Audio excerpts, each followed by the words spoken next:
didn't give us any heads up. I bet we're not live yet. I'm watching the phone. We're about 8 seconds, 10 seconds behind. Yeah. Well, I'll have to hit start recording manually. It's supposed to start recording. We're on. We're on, so I'm going to hit start recording. Here Sure. we go. Hey, Drew, you think anyone noticed that we left? And a Vet Bro podcast that's falling apart, which includes Drew. Brent Tucker. If you check out the Anti-Hero podcast, he's no longer on that platform. He said, "Did you and Brent break up, Tyler? I noticed all of his stuff is out of the studio." Possible, but he's starting another It's not- podcast. it's not from broad- scratch, it's not, though, uh, right. So what does that tell you? Because there's a podcast out there. I don't know if you know it, We're just good. disbanded. I just gotta. This is actually sad what anti-hero has become. Someone else Brent watched must the be video big mad to and, leave. and keep it. All right. Here we are, the long anticipated, at least for me, maybe a few people watching, maybe a few fans, anticipated comeback. We're gonna don't call it a comeback. Comeback of Brent Tucker behind the mic. Welcome to the Tier 1 Podcast. This is technically not episode 1. We just did a recording with Bo here, but this is our very first episode that's going out there. Let's do it.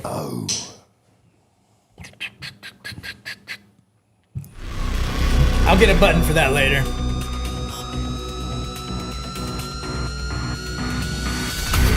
For the Special Forces They should be able to hear us now. Okay. I don't have a Welcome audio to the source Tier on that. 1 Podcast. Unless they come up here and say, "Yeah, we heard you the whole time," but I don't think they can.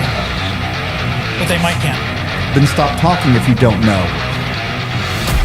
Can't help it.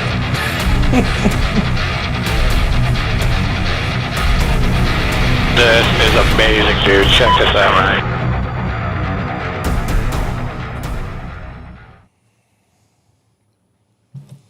Oh, feels good.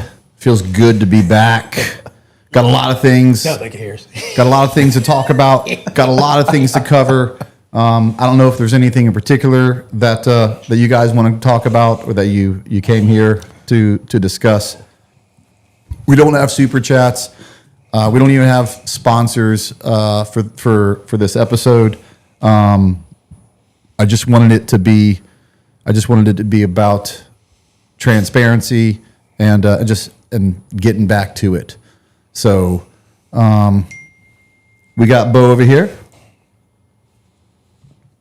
That's me. Here we are. Me and Bo went to the Q course together. That's right. And that started out a lifelong friendship. Sure enough. What do we got? Magnet, as always. We got Josh. We got Mike P from Arms Room Radio. Thanks for coming in, hanging out, guys. Bringing the Mick Ultras. Appreciate that. Hey, there's a way that there's a lot that's happened since I've been on air, but I want to start this thing out appropriately with things that I truly want to cover. Hey, Drew, can you bring up the 160th, guys? Yep, there we go. Yeah, gotcha. So while I was off air, the 160th, the best aviation unit in the world, bar none, no conversation. There is no Delta, SEAL Team 6, like controversy. They're just the best in the world, and everybody knows it, Right. and they're quiet about it. And I guess they don't have to say anything because everybody knows it. That's right. And but aviation is still a risky business. Their helicopter was flying a routine training flight at a Joint Base Lewis McChord when their helicopter crashed on September 17th, 2025. And we lost Sergeant Donovan Scott, Sergeant Jadalyn Good, Chief Warrant Officer 3, Andrew Coley, and Chief Warrant Officer 3, Andrew Kraus. We thank you for your service, your dedication, and your sacrifice to our country. From a grateful nation, we want to recognize you guys. Besides that, and this next one that it's just something. It's something we'll always do, and and try to cover, and that is the first responder side of the house, who goes out day in, day out, putting out fires, getting bad guys, paramedics out there rescuing people's lives, and that's a dangerous job too. Right. Let's bring them up to the screen.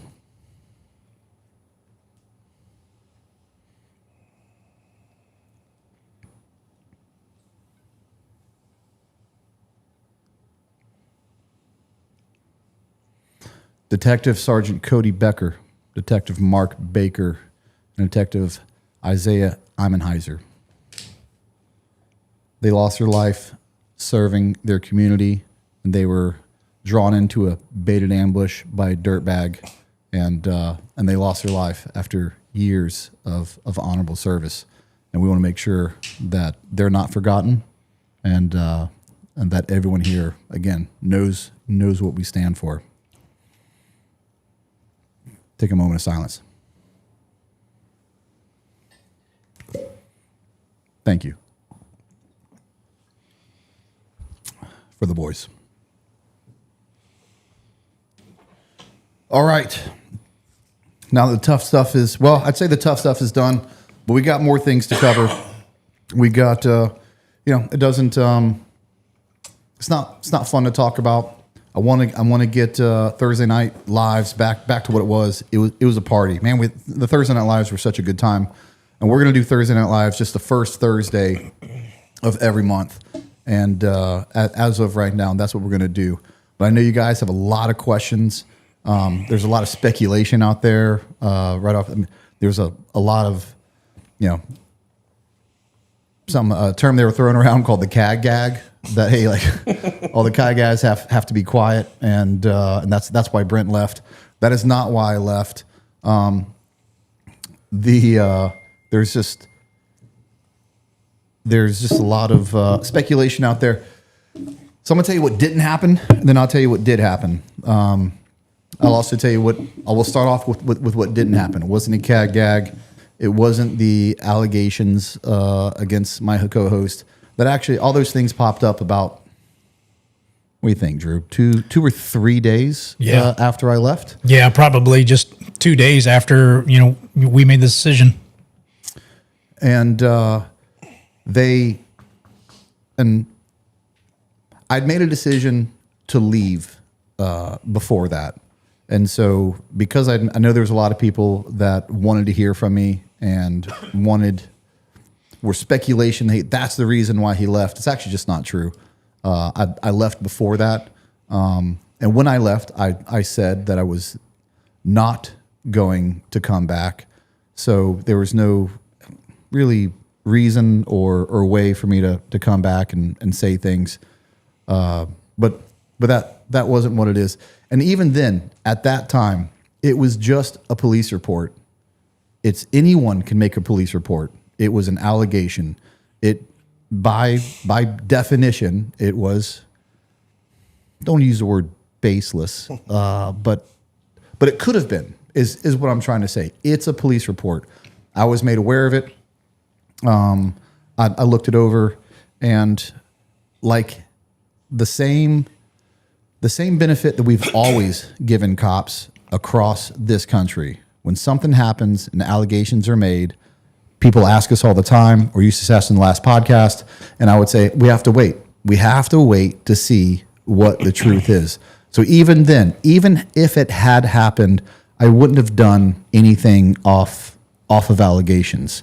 And that's going to upset people, or people aren't going to want to hear that. Yeah, everyone wants a good conspiracy theory, and that's just not the truth. Right. And Brent didn't say anything for a long time because, just like you're supposed to wait till the investigation is over. But as far as before that, the decision to leave was over irreconcilable business perspective and choices and moving forward. And that was the reason for Brent leaving. But everything after that, we found out after that, and Brent was certainly waiting for the investigation to be done, which is what you're supposed to do before anybody has an opinion. Yeah. So are we saying it was an amicable divorce? Is that what we're leaning towards?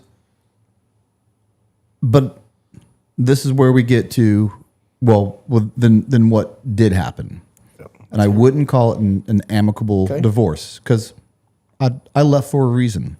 And I know everyone's going to want me to tell a lot of details, but I've done this consistently, whether it be Rob O'Neill, Tim Kennedy. I've had personal conversations with everyone I've ever had a beef with, and I have always left personal conversations to be personal conversations, and I just believe that's how it is. But in this particular instance, I do believe that that's not enough, and people want some sort of answers. So it's kind of a tight walk to rope, a tight rope to walk. Dang it, it's alive. I can't even edit that out. So and then, because if I don't talk about it, then they're going to assume the worst. And so I will talk about it. It really had to do with the beginning of counterculture, and there's nothing wrong with counterculture. Tyler brought on counterculture because it's a business venture that he wanted to do. He brought that on, and we started having what I would say are some issues when on our Instagram there's more counterculture podcast content than actual anti-hero content. That's not what I wanted. And again, I just can't stress this enough. That's my opinion. There's nothing illegal about him wanting to promote his own business and his own brand. So it's not an amicable divorce on things like that. But those are things that I almost hesitate to even bring out to the public, but because even that is private. But it's things like that. We had a difference of opinion on, and Tyler is right when he said, when we started this business, we said this podcast, we were going to be able to promote each other's brands. And that is correct. And that's when I had a coffee and cigar company. It might have only been coffee company, Drew, at the time. And then he had a t-shirt company, and that was a clean yes. But once he got into what I viewed as a competing podcast, and I believed that it was now going into a conflict of interest. But that's me. That's what I viewed it as. He disagreed with it, and he said, well, our agreement was I can promote my business and you can promote yours. And that was the agreement. We should have come up with a different agreement when things changed, but we didn't. And so we started having differences. That wasn't the straw that broke the camel's back, but that was the beginning. That was the fracture of, hey, we're no longer viewing this the same. There were things about the podcast, where the podcast was going, how it was done. And those are all things between me and Tyler. And it became a point where he had a very different view of where it was going to go. I had a different view of where it was going to go. It came to a head, and I said, well, and no one can win these arguments. It's a 50-50 ownership. So it is what it is. So at some point I said, well, then, it's probably, then I won't be back. And true to my word, I didn't come back. And you never know what that, I really had no idea to some degree that, that me leaving would cause like such a disturbance, if you will. So, and if I did, maybe I would have left different. Maybe I wouldn't have, but that's how we got here. And I do believe, as the Bible says, all things happen for the good of those who love God and follow Him. And even though I kind of didn't understand at the time, it did hurt. It hurt that I left a podcast that I felt like I helped build. And just when it was, I don't want to say, well, I guess we will say now in hindsight that it was at its peak that I left. And people don't know. People don't know how long me and Tyler worked at that and didn't make anything. And then at some point we had to bring on help and other people made money. And me and Tyler still didn't make money. And at the very end of it, and that's another thing that hurts is when people are like, oh, you're just doing it for fame and fortune. When they started first saying that, one, I wasn't famous, still not famous. Two, wasn't making any money. So I wasn't doing it for the money. But money was finally starting to come in, and it sucks after doing it for this long, and actually starting to see the fruits of your labor, that I walk away from it with because of a personal stance that I had. So, but like I said, I think all thing happens for a reason, and I'm hoping that, I'm not hoping. I believe 6 months from now we'll grow this channel, hopefully with the support of you guys, and we'll look back and say, hey, this, as frustrating as that was, it sucks as much as it sucked to start a whole new podcast after building that, buying all the equipment all over again. Feel free to go to our Patreon, Tier1 Podcast, to help support the cause. I said I didn't have sponsors, but I didn't say I couldn't plug anything. But man, buddy. I'll tell you this: the support has been humbling, absolutely humbling, and it makes me feel like, hey, like maybe I did do something good. Maybe I did do something the right way, and maybe there is this light at the end of this tunnel. So I'll stop I'll stop monologuing. I appreciate some of you that's like, hey, Brent doesn't owe us an answer. That's awesome to have that kind of support. There's some people that demanded answers, and I'm not disagreeing with you. Like I do believe you guys demand some answers, and we'll. Like I said, we don't have super chats, and one of the reasons we don't have super chats right now is because I don't even have enough viewer hours to qualify for super chats. And it's not about the money. I do wish we'd have had super chats tonight because there's just chats, there's messages flowing in, and it's hard to pick one and go with it. But Drew, are you able to pick out questions or chats as you see them? Whenever you see a good one, I'm here to answer a question, guys. You may not like some of my answers. Some of your questions may be too personal, and I may tell you, hey, that's a personal one. But if it's an answer that I didn't cover and I feel like I should, I'll absolutely sit here in front of you guys and answer questions. And I did see some of the stuff in the chats here, and there's always going to be those people that love a good conspiracy. I've already seen a couple of people talk about, challenging honesty here already. I'm sorry if it's a coincidence, but that's how it went down. Brent did not leave because of the allegations or the investigation. Brent and I actually have been talking about it for months for different reasons.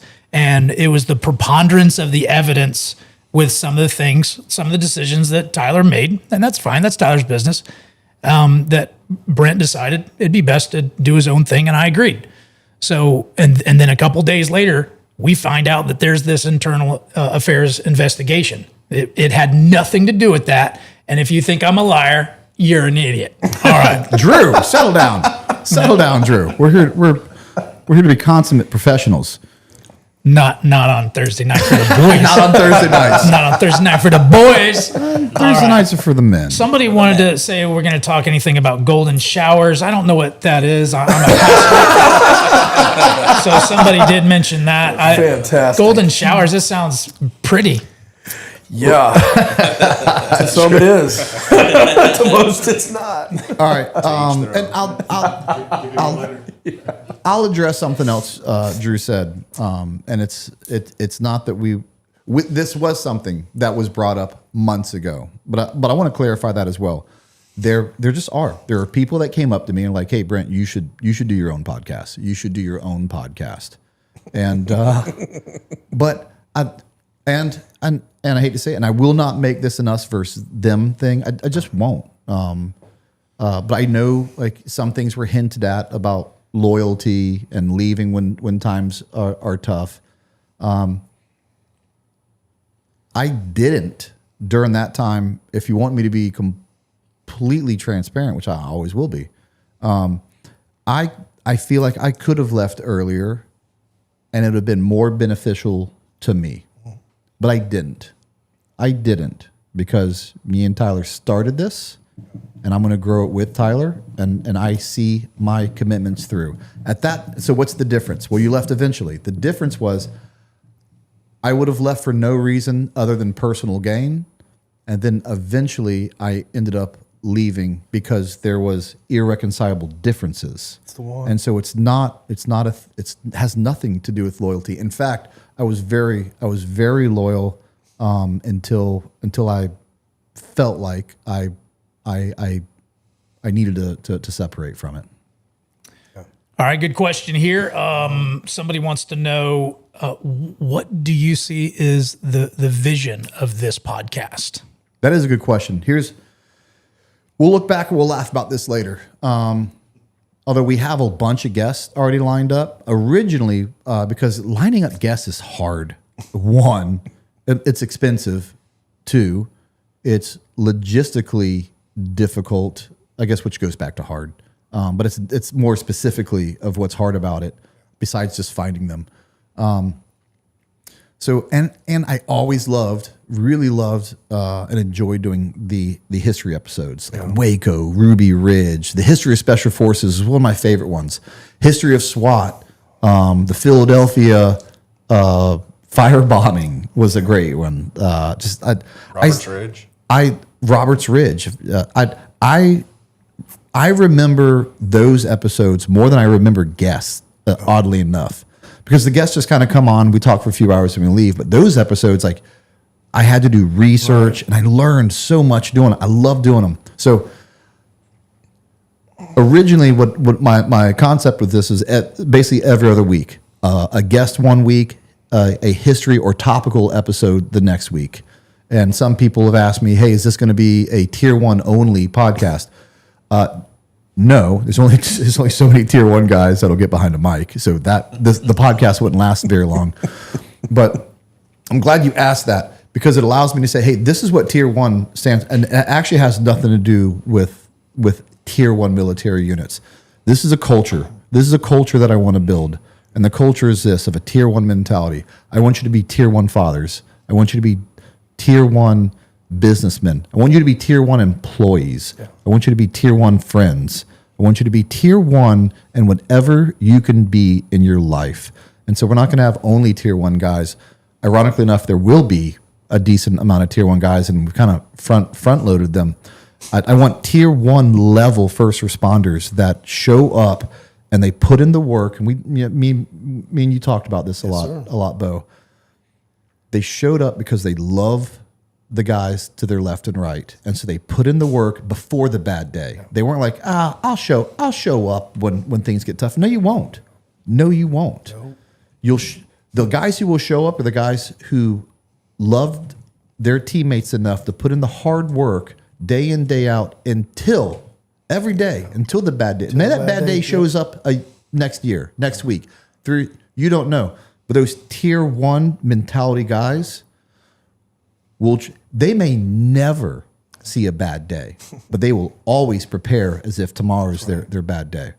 That is what the Tier 1 of Tier 1 podcast means, and that's what we're going to drive home. And that's what I'm looking for. I'm looking for the Tier 1 people of their field. So that's a good question. I really appreciate you asking me that. Very legit. Someone did ask for a marika. So hey, some things have changed. Some things have stayed the same. Will never die, unfortunately. Yeah. I also hope it won't die. That when super chats come back, which is ironic. I was about to make fun of you for mispronouncing things, and I mispronounced it. So just took the wind out of my sails. That's how karma works, Bob. Let's see. Somebody wanted to ask. What kind of guests you got lined up coming up in the future? Well, he had a Tier 1 father and a Tier 1 friend here first, so in case you didn't know. Yeah, if you guys get on Patreon, you'll be able to meet Brent and Drew's dad and how he grew up. It was pretty good. Gosh, that really was good. awesome. I'm glad you brought that up, man. So we're calling it episode 0 to kind of shake out all the equipment. We did. I invited my dad to come over to do an interview with my dad. First and foremost, to interview my dad, and then to shake out the equipment. So awesome. And it was so different. It's so crazy. I grew up with the guy, obviously, and I knew everything he told me I knew. But now that I'm asking him as an interviewer, I'm looking at it through a different light. Oh. So everything he told me, I knew, but now I'm processing it like a host and not a son. And when I found out the guy gets married at 18, and I'm like, are you kidding me? Like, no, which I knew, but I'm like, no one gets married at 18, 19. And then he has his first son at 20 while he's in college at the University of Florida, going for his master's degree. Go Gators. And I'm like, Dad, that was a horrible idea. Like, why didn't you wait till after college? He's like, we didn't have a plan. We just did it. And then I find out that he had me after he left college. He just went home, started a new job, just bought his first mobile home. Things are very different for him. Like, he's not, things haven't settled. Right. But he's like, new job, new house, new baby. Why not? I'm like, that sounds like a horrible plan. And then when he buys my grandfather's business, he's a brand new business owner with overhead employees and all sorts of stress, is also the same year he had my little brother. Again, that's a horrible plan. If I'd have told you that story in today's age, because we have this mentality of everyone's like, wait till you're 30 to have a kid. Wait till you have enough money. They plan out everything, and then they raise a crappy kid. Which is hilarious because you planned out everything meticulously planned out everything, and it didn't work out. And my dad's over here winging it, having kids at the worst possible moment, putting out studs. So, and I'm listening to a story I've already known, and like this is crazy. This is crazy. So anyway, I digress. I get really excited about getting to interview my dad. And I got to ask my dad one of the hardest questions. Gosh, I get choked up talking about. Got to do it. One of the hardest questions that I could have, I lamented. I knew this question was coming. I didn't want to ask him. But chronologically it was time. And because I put myself in his shoes, and I was like, what was it like burying your father? Yeah. I don't think we talk about this. That is great. And so, all of us are going to have to do it one day. Right. Because I want to know what he went through. I want to know how he handled it, because I'm going to have to bury my father. Yeah. Old fart's going to be 70 this December. 70. Yeah. Oh, gosh. Still young. You know you're old when you're 70. Come on. When's old? 70 or 80? 80. Yeah, well, Says now the guy who's 50. Now that my dad, Dirty. I would say 70, except now that my dad's 70, about to be 70, 80 is now old. Because I can't view my dad as old. Yeah. And if you look at the episode, he doesn't look old. Hey, here, Drew, look for questions while I ramble. I got one. Yeah. Oh, all right. Let me do this real quick. Yeah, do that. I watched this video and it blew my mind. And they did this study.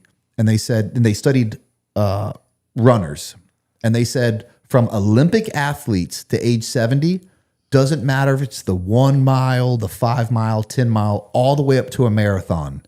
From Olympic to 70, like the number one people in the world are fairly close. Now, don't get me wrong. Like when I say fairly close, like 10 minutes behind in a marathon is an eternity, but in percentages, it's fairly close. It goes all the way up to 70. You actually don't lose a massive step all the way to 70, which also means this. If you're 50, 60, 69, and you're far behind, you did that to yourself, because it actually proves that The human body doesn't really start slowing down till 70. Now, when they researched after 70, just fell off the charts, just dramatically. So I think that's awesome. It's a good mindset to have, because so many people will say, well, I'm old, so I'm supposed to be slower. And if they think that, they will do that. And and actually that's just not true.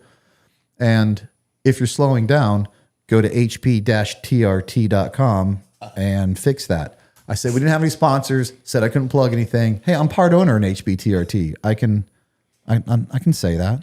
Do you take it? Use promo code Tier1. You get 20% off. Yes, I take it. Oh. And you know what? We'll save that for a second, because that's It's legitimate. If you're owner, you should be. I'm gonna tell you why I take it, and it's an embarrassing story. But Drew, go ahead with the question. All right, we got A.H. Reich says, what is a Delta perspective on the Secretary of War grilling his top brass on how he expects each military service member to be from now on? I was already gonna do it. Bo, I was going to say, go ahead and start may with I this. please? I thought it was phenomenal. What? He said everything we thought throughout our careers. I mean, the times where I would have to, stand at parade rest and look at somebody that I knew Was inferior to you? No, couldn't finish a 2-mile run, but outranked me by 3. He said what all of us were thinking, and he said it in the right manner. I thought it was perfect. I thought it was perfectly worded, perfectly said. I don't think he overstepped his bounds. I thought it was Everybody it was has supremely intelligent, and he got the point across where all of us understood it perfectly. Here's what some And it was- people I couldn't have endorsed it anymore. here's what people don't want to accept. Everybody has a boss. Oh yeah, hey, I don't care if you're a general or an admiral. At the end of the day, guess what, buddy? You got a boss, and you don't stop having to answer to your boss. And it didn't matter if I was an E1 to E8. There was someone above me, and if they want to decide to dress me down and tell me what I was doing wrong, I had to eat it. Well, the entire sandwich. Well, I'm till sorry, it was 1 done. star, 2 star, 3 star, 4 star. You thought you were above that, but you have a boss too. But we got other veterans in here. Drew, Mike, what's as an officer? Yeah. As an officer, what do you think about that? I loved. Listen, what he said about the PT was just right on. Right in the mic. Right in the mic. I love what he said about the Right PT. in it. Like right in. That was just right Drew, on. about is the mic on? Yeah, plenty on. There we go. Okay. We're good. We're good. We're good. I'm here. All right. I'm Too close. no. All right. For some reason, I'm not. Get your teeth off. All right, I'm not really hearing it like it, but okay, it's good. All right. Love what he said about the PT. That was just wonderful. It needed to be said. And our last couple of CGSCs were all just fat guys. Wearing a tuxedo. It looked like what I liked about that is the way he went in, the tone he went in with, and it was. Yes. It's kind of like you win the lottery and you got to tell your bosses off. That's what it seemed like. He set the new tone. He went in there and he said, "Here it is. Listen." And the part that I loved is he went in there and he made clear where their loyalty should be. It's not to the individual. And I always used to say this. It's not to the commander. It's to the command. It's always to the organization. It's always to the mission. The individual just occupies that seat. And he told them that, and some of them couldn't take it and walked out. Yeah. Goodbye. Yeah, goodbye. Shoe fly. Goodbye. Yeah. Shoe fly. Yeah. Exactly. And guess Yeah. what? Better for it. If you've outgrown, Drew, I can't hear myself. Maybe it's your TBI. Yeah, what did you do? Yeah. What'd you get hit? Oh, that. Jeez, I hate your that tinnitus going stupid. on? I hate that Okay. stupid. Okay. No, I can hear myself. Oh, now. you got it now? Okay, I got myself. now. Hearing with your eyeballs. Thank you, Brent. That is the definition of toxic leadership. Absolutely. It's a definite. If you're not willing to hear from your boss, you think you're too good, and you're supposed to be someone else, and you expect everyone below you. I assure you, they've all had meetings and they've all set the culture for their command, and they expect everyone to sit there, listen, and take it.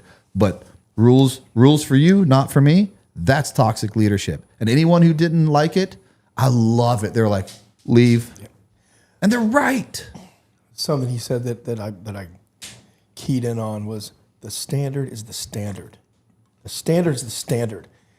There was a point at which, we were running through these deployments, one after the other. I don't know that the standard was still the standard for a minute. But the fact that he came out and said what we were all thinking, that was one of the big ones. Do not alter the standard to make numbers. That's not what we're trying to do. But the fact that he, straightened his back and put it out there like that, was phenomenal. I love that accountability is back. Absolutely. These guys haven't been accountable for anything. Bo, what do you think would happen to me at any level if I had a mission that was given to me? I went on there, especially a national level mission. Yeah. I completely screwed the pooch. People died. Poor planning, poor execution. What do you think would happen to me by the time I got back to base? Oh, your bags are packed. You're sitting far away. For sure. Maybe under the Hooskow. Who knows? They'd fire me so quick. And before you got back. And appropriate. I've always said that too. It's funny you say that. Before I even got back, I'd be fired and I wouldn't even know it. Tell me, true duffel bag drag. Tell me, Mike, I love it. You cover news. You cover a lot of things. Obviously, Josh and Magnet. You guys are up to speed on things. Can anyone here in this room name a general who paid the price for the absolute atrocity that was the Afghanistan evacuation? Nope. I mean, between all of us here, we can probably think of a few names, right? Crickets. Yeah, crickets. Are you kidding me? And it goes back to rules. Catastrophic failure. Rules for me. Catastrophic failure. Not for them. And that would not happen under Hegseth. No. I do believe that. And you know what's crazy about this? Hey, right man for the job. Don't get me wrong. Usually a pedigree, I don't discount pedigrees. Pedigrees usually do matter. Like what's the best indicator for future success? Past performance. He was a low-ranking guy. He didn't have the best. Was he lieutenant colonel? Resume. Major. Major. He was a major. Major. But guess what? He has proven time and time again he's the right guy for a job. You tell me it took a major. I believe he's not been convoluted by it. Mike, I know you're all over this. A National Guard reservist major. Guard major. Yeah. Guard major. Yeah. You're telling me it took a National Guard major to enforce the standards and say, hey, it's not a male-female standard. It's only a male standard. There's only one standard, and we're the defense of the greatest country in the world, and we're going to pick the highest one. It took a National Guard major to figure that out because the last guy was a 4-star general, Lloyd. You piece of crap, Lloyd, and you couldn't figure that out. What a sacco ass. Anyway, ass, man. you give me hey. In fact, Drew, we'll go to the next topic real quick if we need to, but that will lead me to my next Hegseth topic that we actually have. But go ahead, Drew. I got a couple things. Let's try to move the MacArthur Study Bible off the desk for a second. It's some people have said things about it flashing. Well, it's going to flash on the desk. Might flash on the desk. Maybe you should go buy one and start reading it. So when we upload it to YouTube, that doesn't really happen, but in live it does. Yeah. Well, all right. Maybe it's a sign that the I'll Bible's hold flashing. the MacArthur Bible. The Bible's flashing. Like I said, it's the glory of God, guys. Yeah, All right. yeah it's going to flash on the desk too. But that's it. By the way, if you're looking for a good study Bible, the MacArthur Study Bible is the best study Bible out there. Get you one. A Patreon member says, "Hey, not a sponsor, but not a sponsor. We'll give them one." But that's good advice. All right. Okay. Iceman Patreon says, "Hey Brent, Drew, and folks, this is Cole. Showed up a little late, so happy to see you guys back." Heck yeah! It's from our Patreon boys. Ooh. All right. Thank you, Patreon. I mean, I didn't have a single episode out yet. I barely had an Instagram and a YouTube, and the guys started just showing up to Patreon. I don't care. It's not a. I'm not going to impress anyone, or I'm not begging for anything. I'm just telling numbers. It probably cost me around $12,000 to set up this stupid studio, and it was $12,000 that. It'll take me a long time to recover. I don't even have a sponsor for the show, and the guys on Patreon showed up in droves and already became a community. And it's hard to because it's a little bit distant because it's just through an app. Oh. But those guys have no idea what they mean to me and what they do. So it's just just want to say thank you to everyone that supported me. Somebody wants to know, are we still located in Florida? You dang right we are. We ain't going from the great state of Florida. The Free state of Florida. We go by many names: the Sunshine State, the Free State of Florida, the Great State of Florida, the Greatest State of Nobody has Florida. ever said the great state of Florida. I say it all the time. I've said it before. Well, because you're an idiot. There's one great state. But There's one great state, and that's all there is to it. I think it's in the Bible somewhere. I'm not sure. A little closer. Oh, sorry. I think it's in the Bible. No, you don't have to lean down to it. Bring the sure? mic up to you. Do you want to know why I call it the Great State of Florida? To piss me off, probably. It's my guess. Because half my life I've heard you refer to it as the Great State of Texas, and I was like, I love that. I love that pride in his state. So I started referring to it as the Great State of Florida because you call it the Great State of Texas. I know exactly why you did. I know exactly why you did. I know exactly. Yeah. Therein solidifies our friendship so well. Man, you'll see the camaraderie of me and Bo, the back and forth between SOP C, selection, phase 2, phase 3, phase 4, phase 5. Together significantly. Gosh, we have so many stories. Too many. And they all come out. I believe it's the first Monday of November. We're dropping your episode. Yeah, November 3rd. I don't intend on doing super long episodes. But because it's Bo, I couldn't. We just had so much to cover. That'll be the first Monday of November. It will be episode 1. Episode 1 with one of the greatest Green Berets I've ever known. Halo, Sniper, K9, Iraq, Afghanistan, Bosnia. We just sit here and keep going. But right. Freaking so proud of you, brother. All right, we got a Patreon member says he is Marcus the Swede. Says, I want to hear about Brent's thoughts about white light. He mentioned it on Patreon and said he would talk about it on the pod. Well, let's go.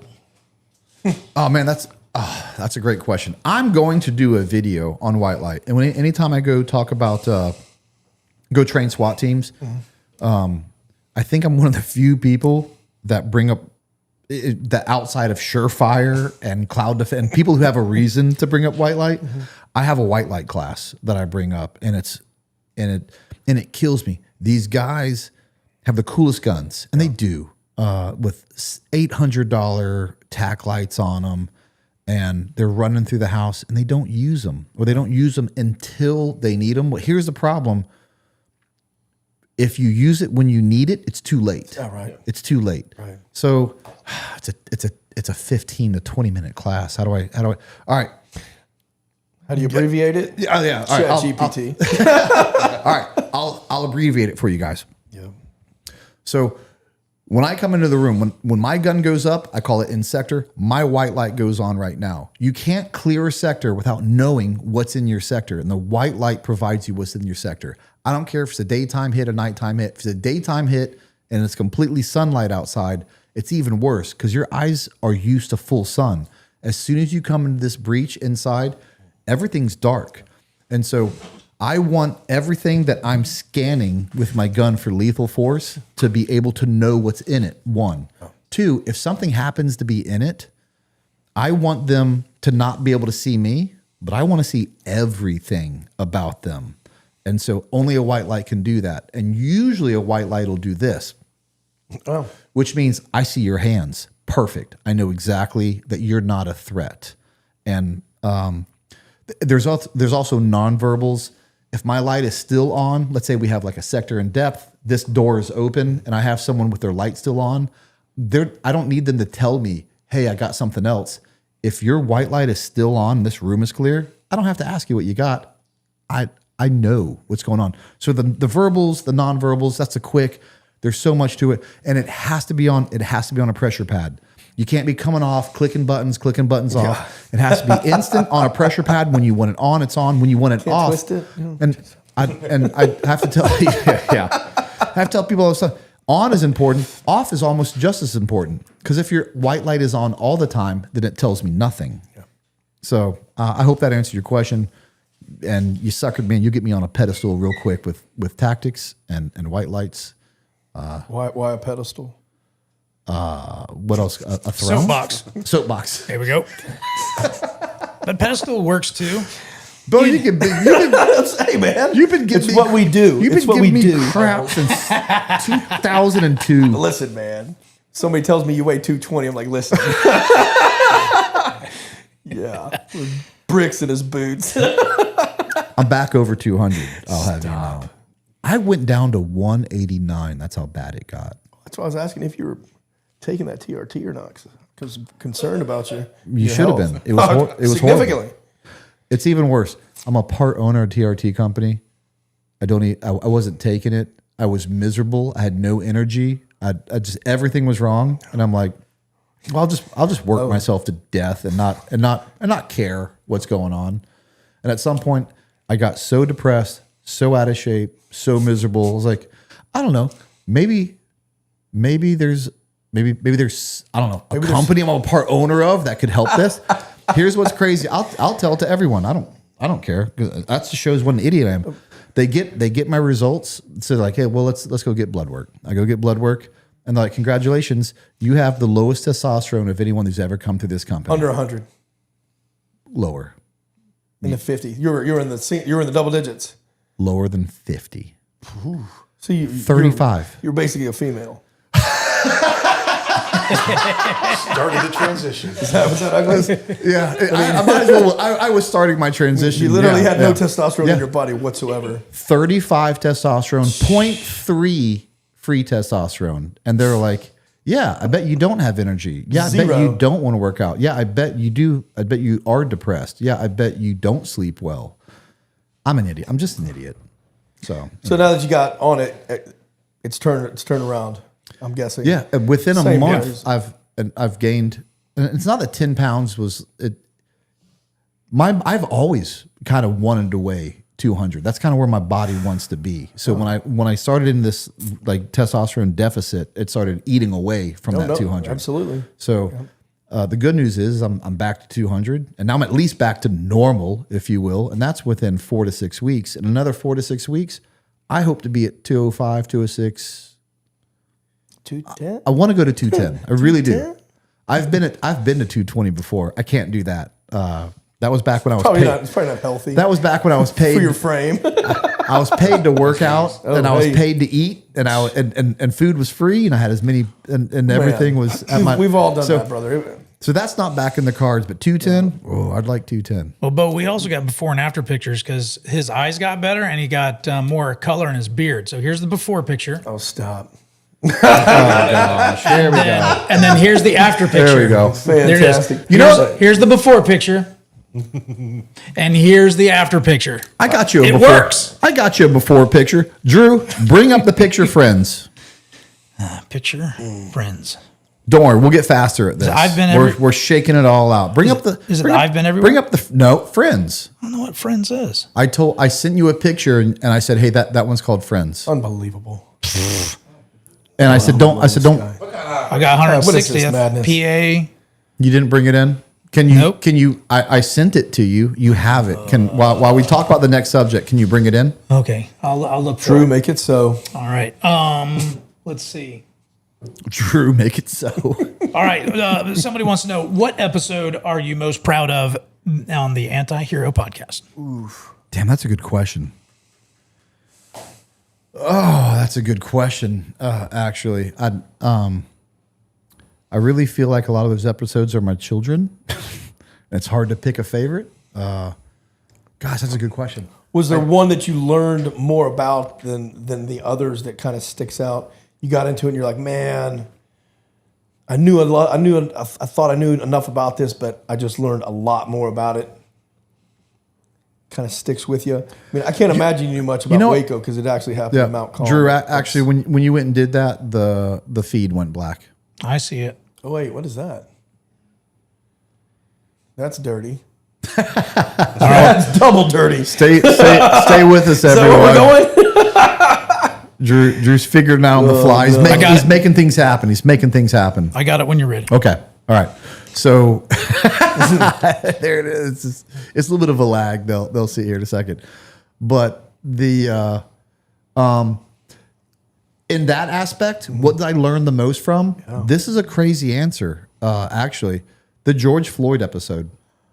Oh. I actually I wasn't as fully as committed as people with the George Floyd. Was like, but the police officer was wrong. Like, I have to admit that. And after doing the George Floyd episode, guess what? Derek Chauvin wasn't wrong, and he didn't do anything wrong. And there's an innocent man in prison, and that's gonna piss people off. I don't care. Yeah. Go watch the episode, and you'll learn something. Yep. But it was crazy, and again, I changed my mind, but I went into the episode with that in mind. Yeah. So it's not like I went into the episode to prove him wrong. I went into the episode with that in mind and just being fair, balanced, and telling the good, bad, and the ugly about it. Yeah. And then it changed my mind. I watched it and I was like, holy crap. Yeah, man. There's an innocent man in jail. Yeah. But that's not my favorite episode. I'll give it a couple more answers. One of my favorite episodes got to be the Pete Blaber episode with Pat Tillman. I didn't know the whole Pat Tillman story, and when he broke it down only the way Pete Blaber can, blew my mind. Yeah. And it blew my mind in two ways. That one, I can't believe this happened. It should have never happened. Should never happen. And on the other side of it, because of the chaos of combat, I completely understood how it happened and how this could happen. And it just left me really torn, to be honest with you. Pete Blaber, God, he's screwing. And of course, I'd be remiss if I didn't mention a tie for third or the top three. Not even in order. Tim, it's what we're known for, although it's what we did the least. But exposing Rob O'Neill and Tim Kennedy, like I think the truth matters, and I'm really proud of doing that and showing the American public, hey, like this. Do you really want to know the truth? It's going to upset you, but do you really want to know the truth? Yeah. And we caught a lot of flack at that at the beginning, and then people realized, oh crap, hold on, maybe they're right. Didn't you and I talk about that significantly before the episode posted? You had been doing research, and for some reason, you and I were talking. Yeah. And you just mentioned it to me, and I was like, oh, yeah, hey, I ran into him at a couple events down here in Austin. And you're like, wait till the episode. Oh, gosh. I was like, oh, God, you got to let me know something, buddy. I'm also proud of those because it was a great episode, man. People just see the episodes, but they didn't see the research that and the hundreds of hours of either phone calls, watching podcasts, reading books, like the amount of research that goes. Hey, if you're going to call out a public figure, you better be right. And everything you say better be right. And there's a massive following. With a massive following. And if you guys want to know anything, who's still on the fence, like, well, maybe he's right. You think I could call out people with those massive followings, and guess what? Never get a lawsuit. They'd sue me in a heartbeat. Never. Right. You want to know why they don't want you? You can guess why they don't have a lawsuit against me. Everyone knows why. Yeah, because we'd have to go to court. We'd subpoena people who didn't want to be public, and they know. Let that just be. Let that be. Put that on the record. They hold to the lie so much they perjure themselves. Come on, man. For sure. All right, you got another question? Yeah, buddy. Yeah. Let's see. It says this is from Brandon. Says Brent Tucker. Thoughts on Venezuelan front killing narcos. I love it. I didn't think we've known this. It's just crazy. The things we've known the whole time. Our intelligence agency is really good, but we're reactive. We're not proactive. Guess what? We knew who bin Laden was before 9/11. We did? Guess what? We knew his plans to attack America. Guess what? Hunting the Jackal is one of the best books I ever read with Billy Wall. We knew exactly where he was. Billy Wall, what an SF legend. What a legend. We knew exactly what he wanted to do, where he was, and the CIA is like, we'll take him out whenever you want. And Bill Clinton was like, nah, just keep an eye on him. We're just really bad at that. So we finally have someone, and I'm not a Trumpist. I'm not a blind Pete Hegseth guy. Like I truly try to, if when they're wrong, I will tell you they're wrong. But to have someone up there that's like, we know what's going on. We can't pretend like we don't. Yeah. Your speedboat, done. What? Try again. Get a faster speedboat that can outrun our missiles. Yeah. Yeah. So I love watching them. I love watching that too. I love it. I'm here for it. Yeah.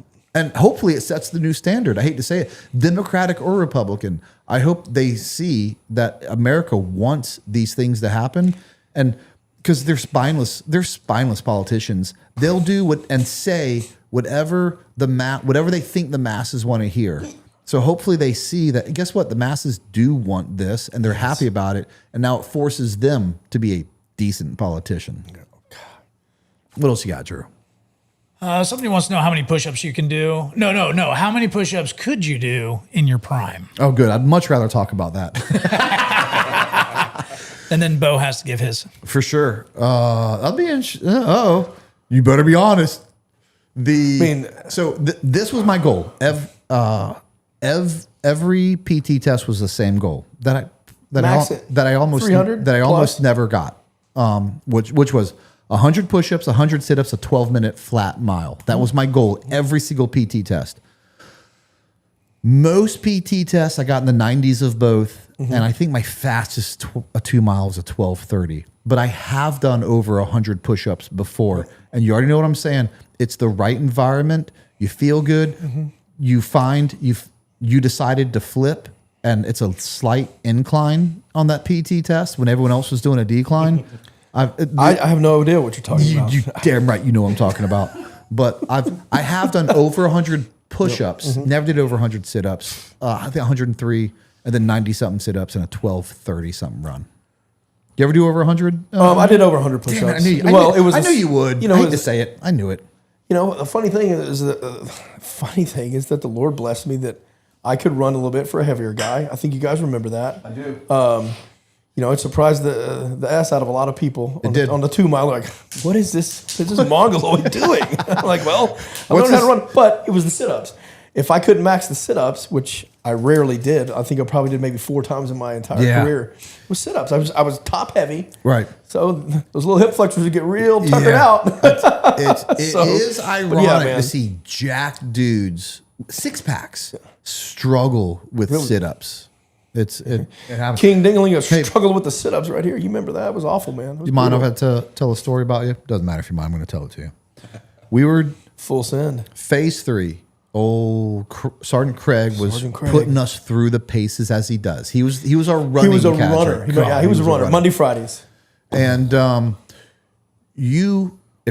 me a second. Yeah. You fell out of the run. So they thought. And do you already know the story I'm telling you? Yes. Yeah. Of course. And as one of my good friends, we're like, who we missing? I don't have everyone. And I'm looking, I'm like, it's Bo. You were the Wrangler. I'm like, remember the Wrangler at the back? I was like, it's Bo. I didn't fall out of the back. I know. I'll finish the story. I'll get it. I'll get Apologies. there. And I'm like, dag nabbit, it's Bo. And I know this makes no sense. Bo never falls out of a run. Never.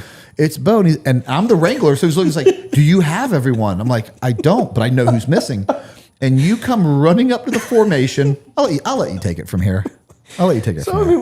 What did I disappear to do? I had bubble guts, man. I had to disappear off into the tree line and do some business. Well, I come back with my shirt ripped and I was missing a sock. And when Tad Craig was like, he was about to get into my business about it. And then he was like, you know what? That is totally excused. Let's go. Yeah. Got back in the line. Got back in. That's exactly how I remember we it. Took back off. He was getting ready to lay into you. He was going to tear me in half. Lay into you, and his eyes go down to your socks, and ding ding.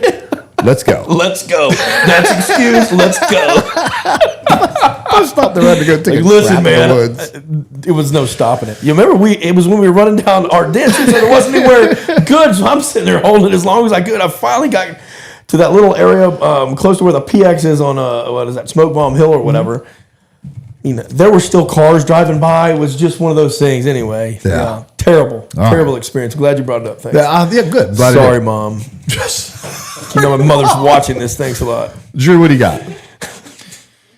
Let's see. I don't have anything. Okay, no, you're good. Yeah. Hey, speaking of things I was proud of, and Rob O'Neill, let's watch his video. He may have had something to say, and I hate ignoring that guy. Yeah, man, he's so important.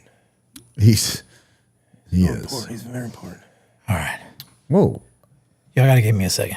I think that's Michael Jordan. It's Nope, that was Drew. It's a YouTube video. There you go. Okay, you're on it. You're on it. Oh, What's YouTube? Yeah, I know. I'm getting it. I'm gonna get smarter on it, and I'm gonna find out exactly what happened, and we'll get into that too. Today's a good day in history, so I'd rather touch on that. Just some of the stuff, some of the trials America's been through on this day. So we'll talk about that a little bit and the other stuff too. I was talking about the veteran stuff too. I'm not going to mention these ass blaster Ass blasters. podcasts. It's a classy shirt. Talking shit about every veteran who's actually done something after the military. I don't mean actually done something, Right. but have done stuff that. Right off the bat, what a class act. I actually exposed the guy for lying to America and making his fame and fortune off of a lie, which I've proven, and which, again, you can ask any SEAL Team 6 member you ever run into if you're lucky enough to run into those guys. You can also wonder to yourself why no one from SEAL Team 6 that's in the public eye, which there are several, have ever come out and been like, I don't know what the problem is. The guy did it. We're from SEAL Team 6. We know the story. You won't find one guy. In fact, you'll even find Matt Bissonnette, who wrote a book and told the truth. You'll even find Amal bin Laden, who was also there and said a team of SEAL Team 6 guys came in and killed my husband. But I digress.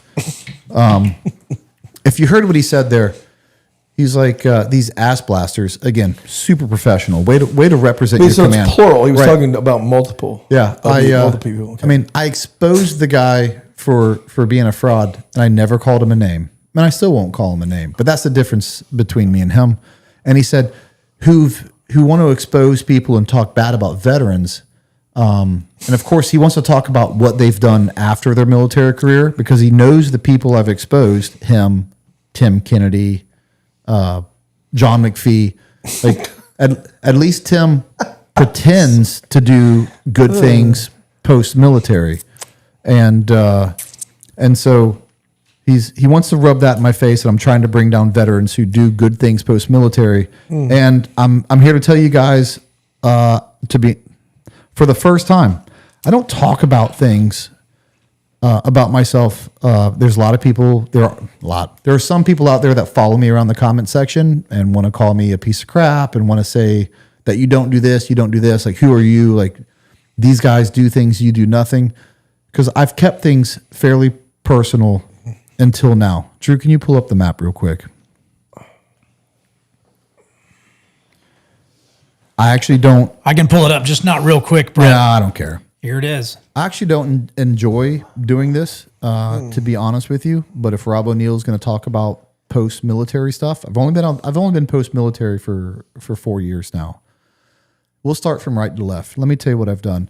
I've been to Thailand 3 times with the Sentinel Foundation, and in those 3 trips, I've broken up multiple child sex trafficking rings and saved children out of those homes and out of those situations. That's what I chose to do with my talents and with the things that God has given me the ability to do. We'll move left a little bit. Ukraine. I've been to Ukraine 3 times. 3 times. I've brought desperately needed diapers and formula and anything else they asked for to orphanages that were starving, that could not get supplies to them because of the bombardment of the Russians. I took babies from hospitals in the north, from Kiev, all the way to Poland to their parents because they couldn't get out there because no one else would go up there and do that. Those car rides are 12 hours long with a crying baby the whole time, feeding them, finding them, but it was all worth it. When you give a baby to back to their parents, it was all worth it. We've moved orphanages. Ukraine was a crazy time. I've saved complete families that were hiding from Russians. And this isn't about me. These are things I've been able to do thanks to the Sentinel Foundation and thanks to the things that God has allowed me to do. And it would be it would be embarrassing to waste the talent. You know, God has a parable about the talents and the people who waste talents, and that they're talking about money, but it still translates as the same. Moving further west, I've been to Haiti twice. Giving aid to special need orphanages.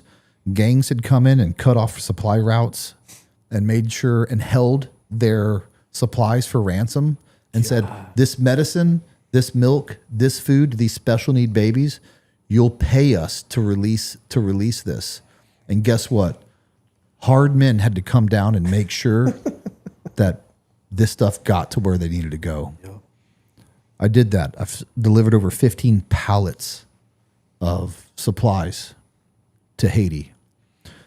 Continuing to move west, southwest, Colombia. I've been to Colombia twice, doing the same thing, breaking up child sex ring operations. And I've been to Peru, doing the same thing. All for the Sentinel Foundation, nothing for the glory of me, all for the sake of protecting the innocent. So, Rob, tell me what you've done post-military with your talents. I would stop there, but let's move to America, because at the end of the day, I'm a proud American. What have we done for our own country? How do I give back? Well, I'm glad you asked, Rob. In the state of Florida, I've trained 5 departments, SWAT departments, for free, 0 cost. I've been to Indiana, trained 3 departments. I've been to Texas, Oklahoma, New York, Utah twice, Washington, Oregon, and I have several more states on the calendar for the end of this year and next year. And I provide them for training, Tier 1 training from the highest level of the United States government that I bled for to earn this experience. And because of FRCC, I don't feel right. You can go back to thank you, Drew. You can go back to I don't feel right holding this knowledge for ransom and say, if you pay me enough money on your worst day, I'll give you the secret of how to save your life. I won't do that. And that's nothing against anyone in this community.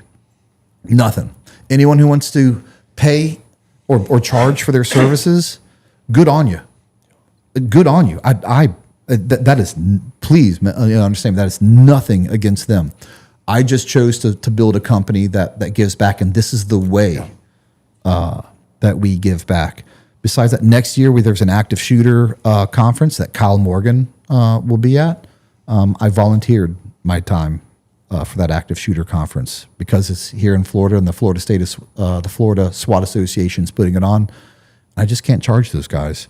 I've been a keynote speaker at police conferences around the country, all the way up to Georgetown University. Georgetown University had a veteran who tried to charge them tens of thousands of dollars to be the keynote speaker. They don't find this out till right before the speech. They don't have $50,000 to pay a keynote speaker, and they're scrambling, and they reach out to me, and they tell me this story, and they said, hey, Brent, how much will you charge to be a keynote speaker? I said, after that story, nothing. You're giving me an opportunity to talk to the next generation of leaders in the military. They're like, well, okay. They're like, that's amazing. We'll cover your flights and your lodging. I said, no, free means free. I covered my own flights. I covered my own lodging. I actually stayed at a friend's house on his couch to make sure that it didn't cost anyone any money. So, Rob, don't you dare. You want to ask silly questions? You'll get answers, and I finally gave you answers. I got something to say to that. All right, my brother never talks like that. My brother never talks about his accolades or what his accomplishments are, and I spend a lot of time with him. I'm sorry, I'm talking to the friggin' camera. Take 2. What an idiot. But I'm an honest idiot. All right, my brother never talks like that. He never passes himself on the back. He never gives himself praise. He never talks about himself like that. So for someone to cause my brother to do that, you got to push him pretty far. And there's also a little turd in the chat named BW. I don't know who you are, but he's saying the same kind of stuff. You're just a guy on YouTube. You've never done anything. You know what? Here's what I've known So he's a living. smart one, then. Here's what I've known living on this planet for almost half a century. Good men recognize other good men. They know character. Good men recognize other good men. What's that say about you? Let's All see right, what, back to you, Brent. Let's see what. Thank you, Drew. Let's see what else he has to say. Oh, you weren't ready for that, were is there you? another video? Oh, more of the same. More ass blast. Yeah. More of the same. You know, and even with all that, and me knowing that I'm in the right, I still didn't call him a name. Boy, he looks high as a kite there. Has gotten some veterans into the spotlight, into the limelight, myself included, and they tried to make livings off of themselves by bashing other people. Because it's kind of weird when people just talk about what other people did and how bad they are, as opposed to saying what you did. And then it's very shady with your records and what you've done. And I'll tell you this as someone who's been in the spotlight. For All a right, let's while stop now, right too. there. Very shady with our records and what I've done.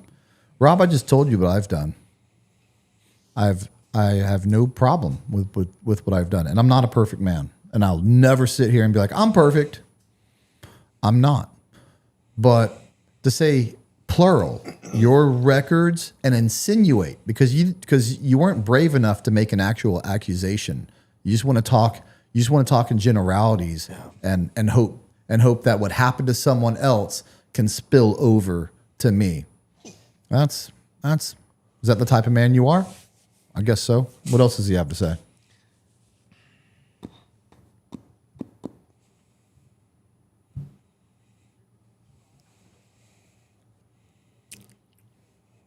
Sitting around with your fucking retard friends that wear sunglasses in studio, shit like that, smoking cigars and drinking. Better fucking make sure your house is clean.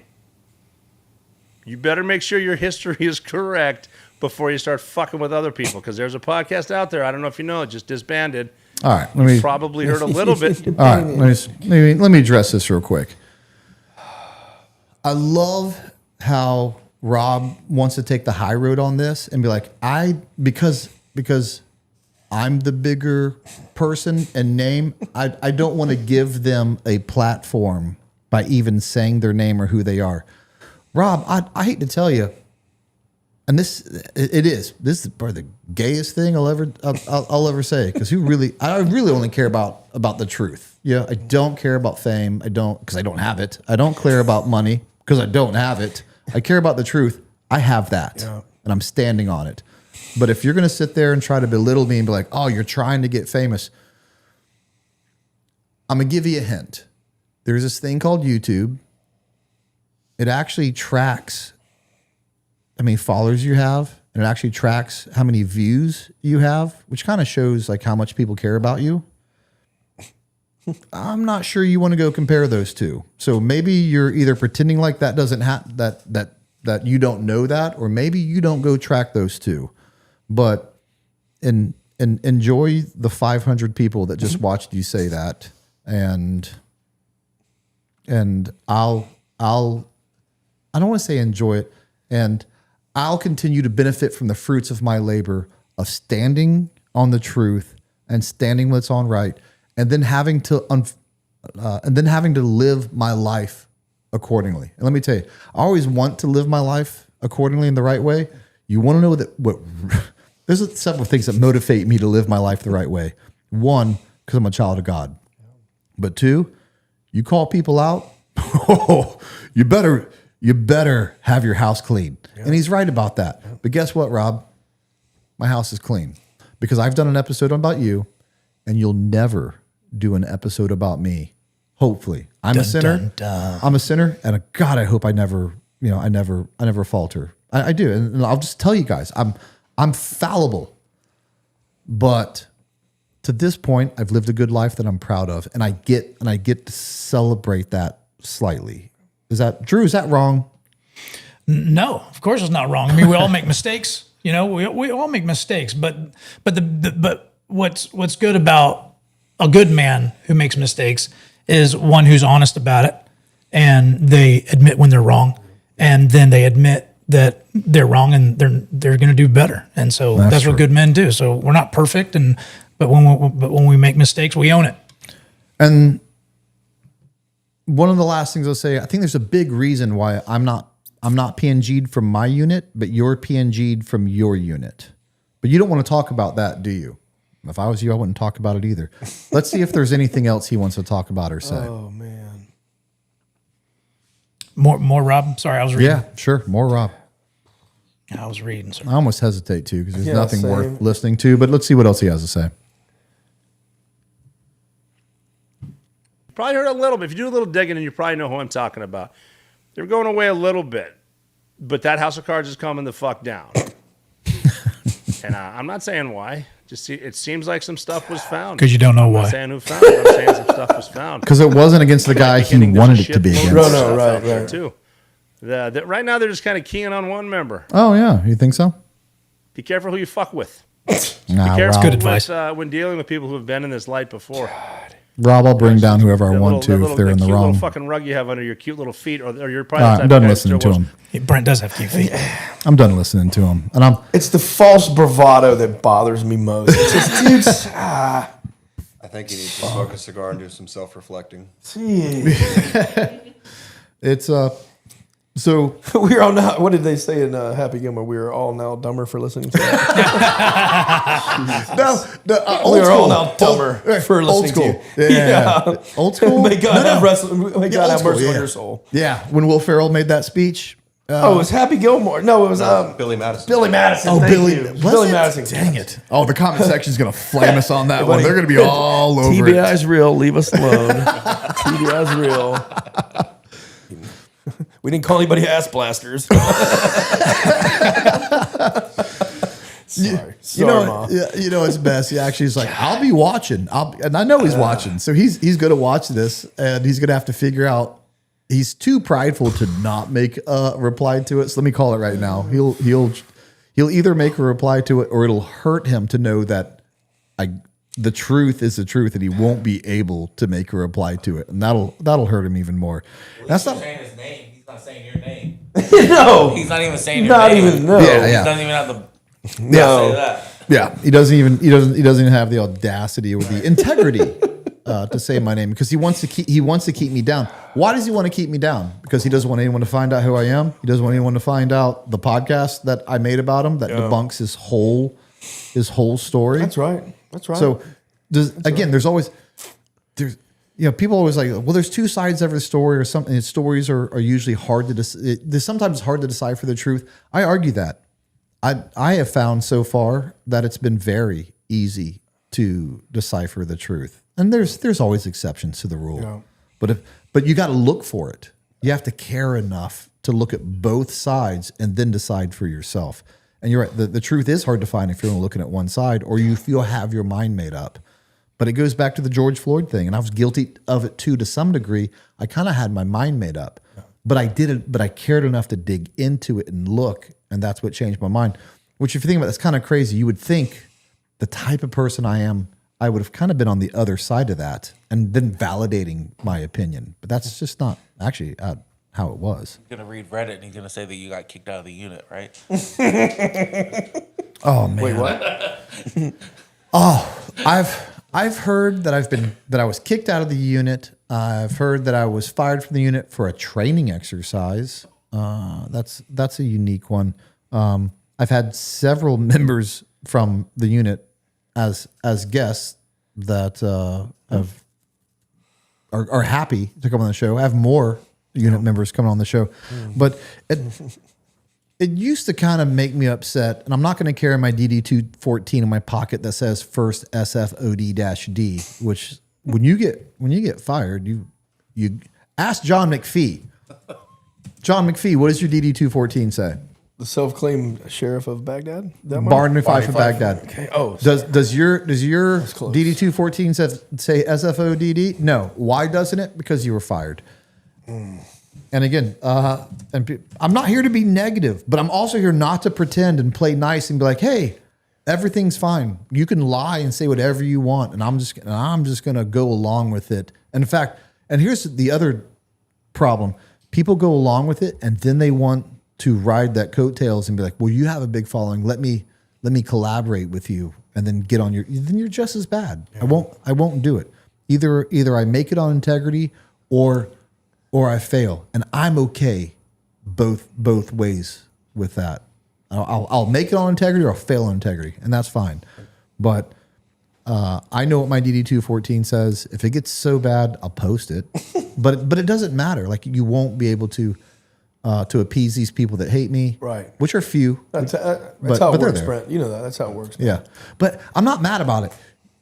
I'm not naive. Like, you put yourself out there, and you like people hate the truth, and people hate like if you're gonna go do what I've done, expect it. Nothing you can say is gonna change their mind too. That's it's just the way it is, man. Unfortunate. All right, I want to get into. I know it's 9:30. It's been an hour and a half. There's two subjects I really want to get into, and I'm in fact, Mike, I'm really glad you're here because I know how like current news focused you are. Bo, I'm glad you're here because you're one of my best friends. Josh and Magnet, I'm glad you're here because we're gonna smoke cigars and have a lot of fun together after this. Beers. I'm glad everyone's here for different reasons. Drew, I'm glad you're here because for the most part, this very first live has been smooth. So you're still in my good graces. You're somewhat competent. Thank you for that. Thank you, brother, for being competent in your abilities. It's called loyalty. I heard that some people don't have loyalty. Oh yeah, we heard about that. But you're my brother, so it doesn't matter how you did tonight. I'm happier. Job security. Yes. Max, I'm glad you're here Nepotism. because you're my dog and say you're it fat and you'll always love me. All right. He's big boned and muscular. Stop. All right. There's two things I want to talk about. One, which is a little bit of a hot button topic, it's a little bit more recent, is we go back to Pete Hegseth. There's been a big hubbub, if you will, about the freedom of press within the Pentagon.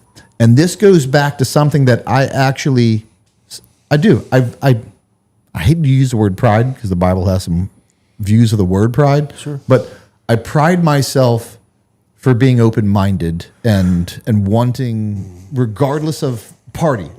I don't care what party is, right's right. And so when the Pentagon had restricted, according to the news, the press, I thought to myself, and they fired back by saying, hey, well, we're going to turn in our badges. Everyone turned in their badges for the most part. I think only one didn't. I got to think of their name for a second. But Fox News turned in their badge. CNN turned in their badge. Left and right, almost everyone except one extreme right.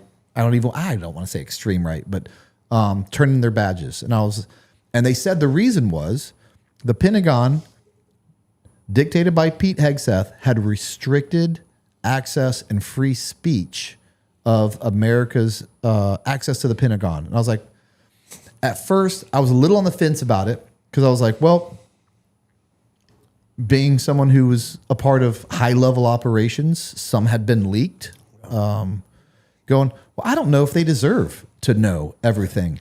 And then I thought to myself, well, the only people who restrict access to their military and only give you what they want to know, like I know who those people are, and I don't want to be those people either. Those are dictatorships. That is communism. And I was a little on the fence about it. And something told me to look this up and dig a little deeper. And I don't know, it just hit me. And I was like, well, what exactly was Pete Hegseth asking for? Mike, do you know what he was asking for by chance? Just out of curiosity. I don't put you on the spot. Kind of what we mentioned earlier today, he's looking for that loyalty to the hierarchy, to the command. This stops those sergeants major and those 4 stars from going out there and dropping Instagram comments or laying unnamed sources around the Pentagon. You indirectly answer the question because you know too much, Mike. Don't look here. Here are the 2 things that he asked from the America's Press Corps, and here it is. It pissed them off so much they turned in their press badges. He asked them to sign a document that they would not leak any classified information. What? We have to ask you to do that? One thing he asked them to do was not to leak any classified information. The second thing he asked them to do was there are certain parts of the Pentagon that you have to have an escort to. Didn't say you couldn't go there. Said you can still go to the same place you can always go. There are certain places within the Pentagon that you have to have an escort to. Guess what, news? Those are the same rules that I lived by. I can't leak classified information, and there are places in the Pentagon that I can't go unless I need to know or I have an escort. Yeah. Are you kidding? When I found that out, at first I was on the fence about should we restrict this? Should we not? Like, I know what dictators are like. I don't ever want to be that. When I found out what Pete Hegseth was asking them to do, right. Flabbergasted. Shame on you, Fox News. Shame on you. Well, always shame on you, CNN. It's crazy. That is crazy. That is insane. It's crazy. And I'm sure you've done it too. Like missions that you come back to, big firefights, whatever it is, you get back and it's already in the papers. Death. Crazy. There's another crazy one.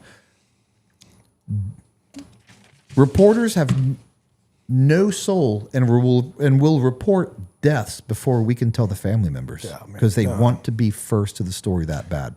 You kidding me? That's terrible journalism, I think. I can't stand that. Like, you can't hold on to that information. No loyalty to country. Just long enough. No loyalty to country. For the deliver of that news. You know, it's disgusting. Come on, man. Come on. It's numbers. If it leads, it leads. Right. If it leads, it leads. That's it, oh, man. and that's it's terrible. It's terrible. Drew, you got any questions by chance in the chat section? I don't know. I got this weird one. I don't know if you can shine some light on it. Aaron Keener. Says, who had all the screenshots about Veterans Sheepdogs of America investigation you guys are doing? Brent or Tyler, you guys were trusted with info. Sheepdog response? I don't know. Response? Yeah, I have Says, who had all the screenshots about Veterans Sheepdogs of America investigation you guys are doing? I'm not doing any investigation on Veterans Sheepdog of America. Never have. I've actually never heard of them. So there you go. So yeah, that's not on us. The folks want to hear y'all's take. Well, there's two things. They want to hear your take on Charlie Kirk. And the other thing they want to hear y'all's take on is Benghazi. Sure. Oh, no. Oh, sure. Well, let's go ahead and put this thing on and supercharge and piss off the internet. All right. It is 9:30. Please don't go anywhere. We have 2,100 people in the chat. Let me take a mid-break, and I will answer. I guarantee it's worth the wait. I'm going to give you a Charlie Kirk answer that you're not ready for, and a Benghazi answer that'll probably piss off Tig. Give me 30 seconds. They talking sheepdog response with Jaegers? I mean, that's what I thought. I don't have a clue, man. Yeah. I'm guessing. We talked about that. Well, some of y'all have been asking in the chats. Yes, I did start a podcast. It's called Truth in the Dark. Truth in the Dark. And it's all about, can you know truth in this world? And, it's Bible-based, has a lot of answers and things about the Bible. Why is the Bible true? Prophecy, things like that. So if you want to check it out, I've got some episodes down there. Go to YouTube. It's Truth in the Dark. Thanks for asking, guys.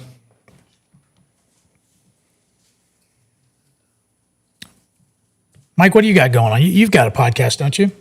Yeah, just the radio show. Yeah. What is it? Arms Room Radio. Just say it in the mic, brother. Oh, I know we're something. Arms Room Radio. Arms Room Radio. Yeah. Check us out Saturdays, 3 to 5 p.m. We're live, 50 stations around the country. ArmsRoomRadio.com. You can listen there. Yeah, and Mike's got a way better voice than the rest of us. So it's pretty nice. Face for radio. And a voice for newspapers. Magnet. Where can people go to get a decent custom-made pew-pew? LionArmsUSA.com. Lion Arms where? USA.com. Nice. LionArmsUSA.com.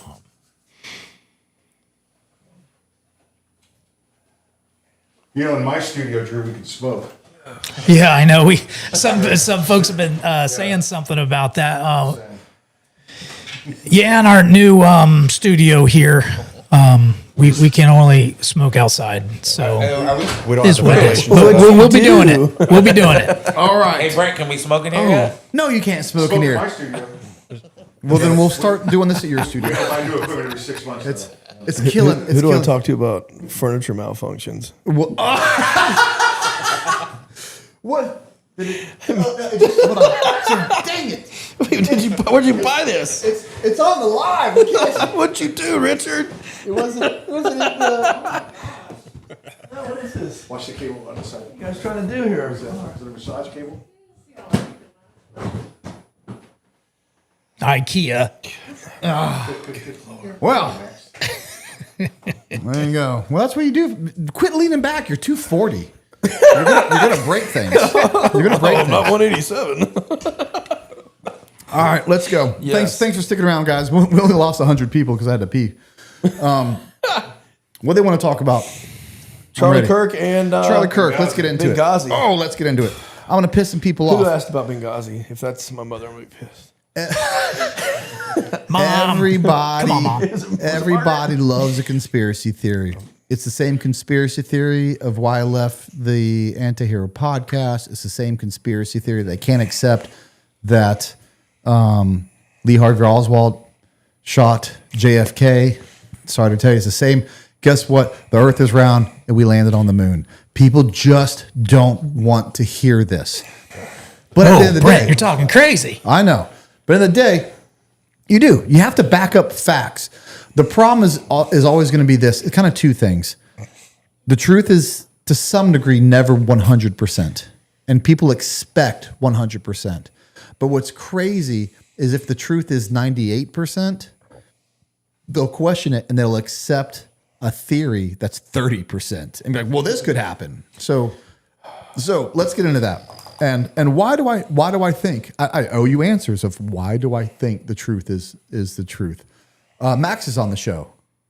Max, he's eating dog food now, by the way. He's doing great. Give him a mic.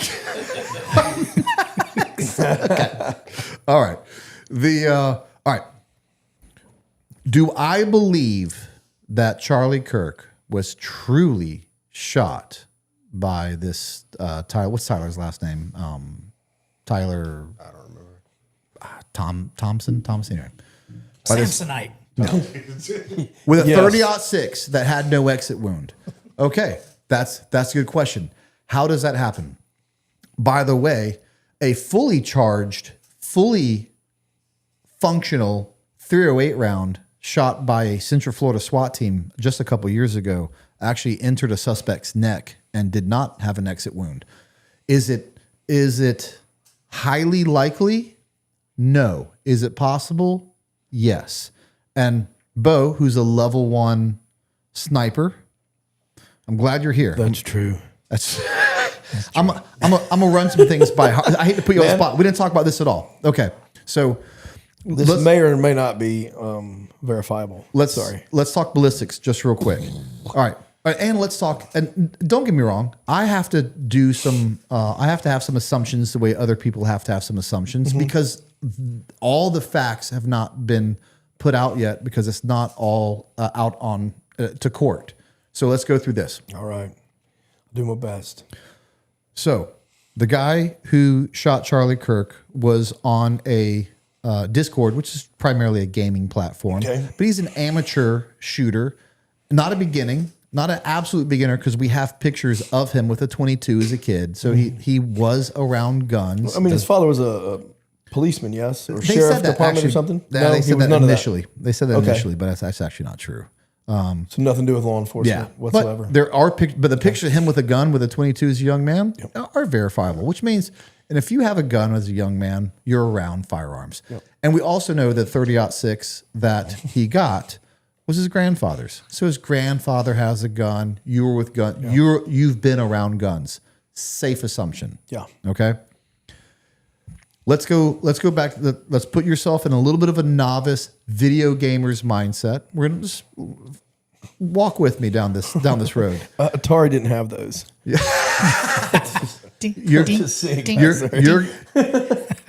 You're demented enough to go kill someone in front of thousands of people. Okay.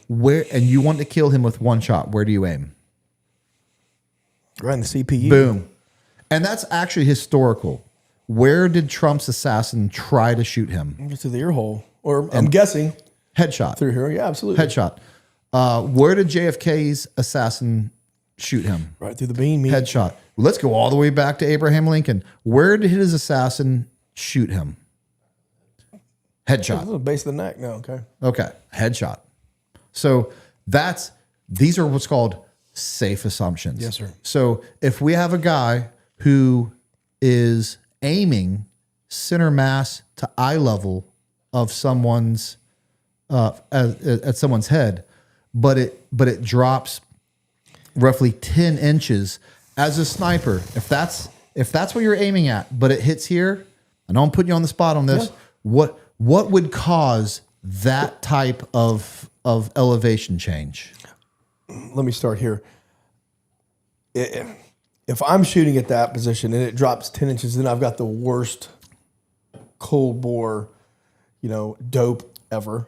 Because you know what you're supposed to, as a sniper, know what your cold bore shot is going to do. Now, if I'm aiming there and it goes 10 inches down, there was absolutely something wrong with my scope. Well, I didn't adjust my scope properly. I don't know. No, his dad's a hunter, so grandfather's a hunter, so it's a safe assumption. We're working on assumptions. I'm like 140. Actually, it's even worse than that. Mike, you want to give a guess of what would make a bullet drop 10 inches in 140 meters? I have no idea. I'll tell you here in a second. And when I tell you, be like, oh yeah, you got it. You want to take a guess? Well, he was shooting from elevation, so that wasn't enough elevation. No, it was 140 meters. A 30-06 tends to rise between 100 and 200 yards. That's actually why I say 10 inches. If you really want to measure from here to here, it's more like 8. And so there's actually a little bit of a rise. And I want the rise in the bullet, but I don't want to get too nerdy, but you'll actually hit a little bit high on that. How about this? Let me throw this theory at you for a little bit. Old weapon, grandpa's weapon. Nope, not. I don't believe he had a dip in his gun because he has a stable platform. Yeah. He was on his backpack. Yeah. Most times, especially with novice shooters, it actually goes off before they're ready for it to go off, which is actually a good thing because it keeps anticipation in the round from happening. Right. 30-06 is an old gun. Okay. It's traditionally an old ammo. A lot of it is hand pressed. You don't know how long he had that ammo, and I guarantee he didn't go out there and practice this. So let me tell you what would cause a bullet to drop 10 to 12 inches at 140 yards. School me. Lack of velocity. Propellant. Degradation of the grain. Lack of velocity. Okay. So you're thinking, you're thinking is he was going head. Lack of good. velocity is why it ended up neck. You don't think he was going center mass. Let me tell you where he wasn't going. He wasn't shooting for his neck. No, absolutely not. Let me tell you where he wasn't going. No. And I've already proven historically where else he wasn't going. No novice shoots anyone in the chest looking for a one shot, no one kill. And in 140 meters, you better not. That's an easy shot. Yeah. Maybe just like carrying extra ammo in his pocket. He had more than one round with him. He had more than one round. Let me tell you, when I went to the Special Operations International Sniper Competition, let me tell you what I didn't do to my ammo. I didn't engrave on the brass of my ammo, which creates a lot of heat, engraving on that, and messes with the chemical makeup of that propellant. You have old propellant. You have a gun that who knows has been fired and how long. But was dialed in last time he shot. Okay. So a 30-06 ammo round traditionally goes about 3,000 feet per second. When I put it in a ballistic calculator and I put in a 10-inch drop at 140 meters, I get almost 50% reduction in feet per second. Now with a 30-06 with 50, and here's what's crazy. There's all these people on the internet showing, hey, this is a 30-06 gun. It's blowing through this T-bone with meat and steak in it and bones. If it can do that, it'll definitely blow through a neck. Well, that's because you're shooting it at full power.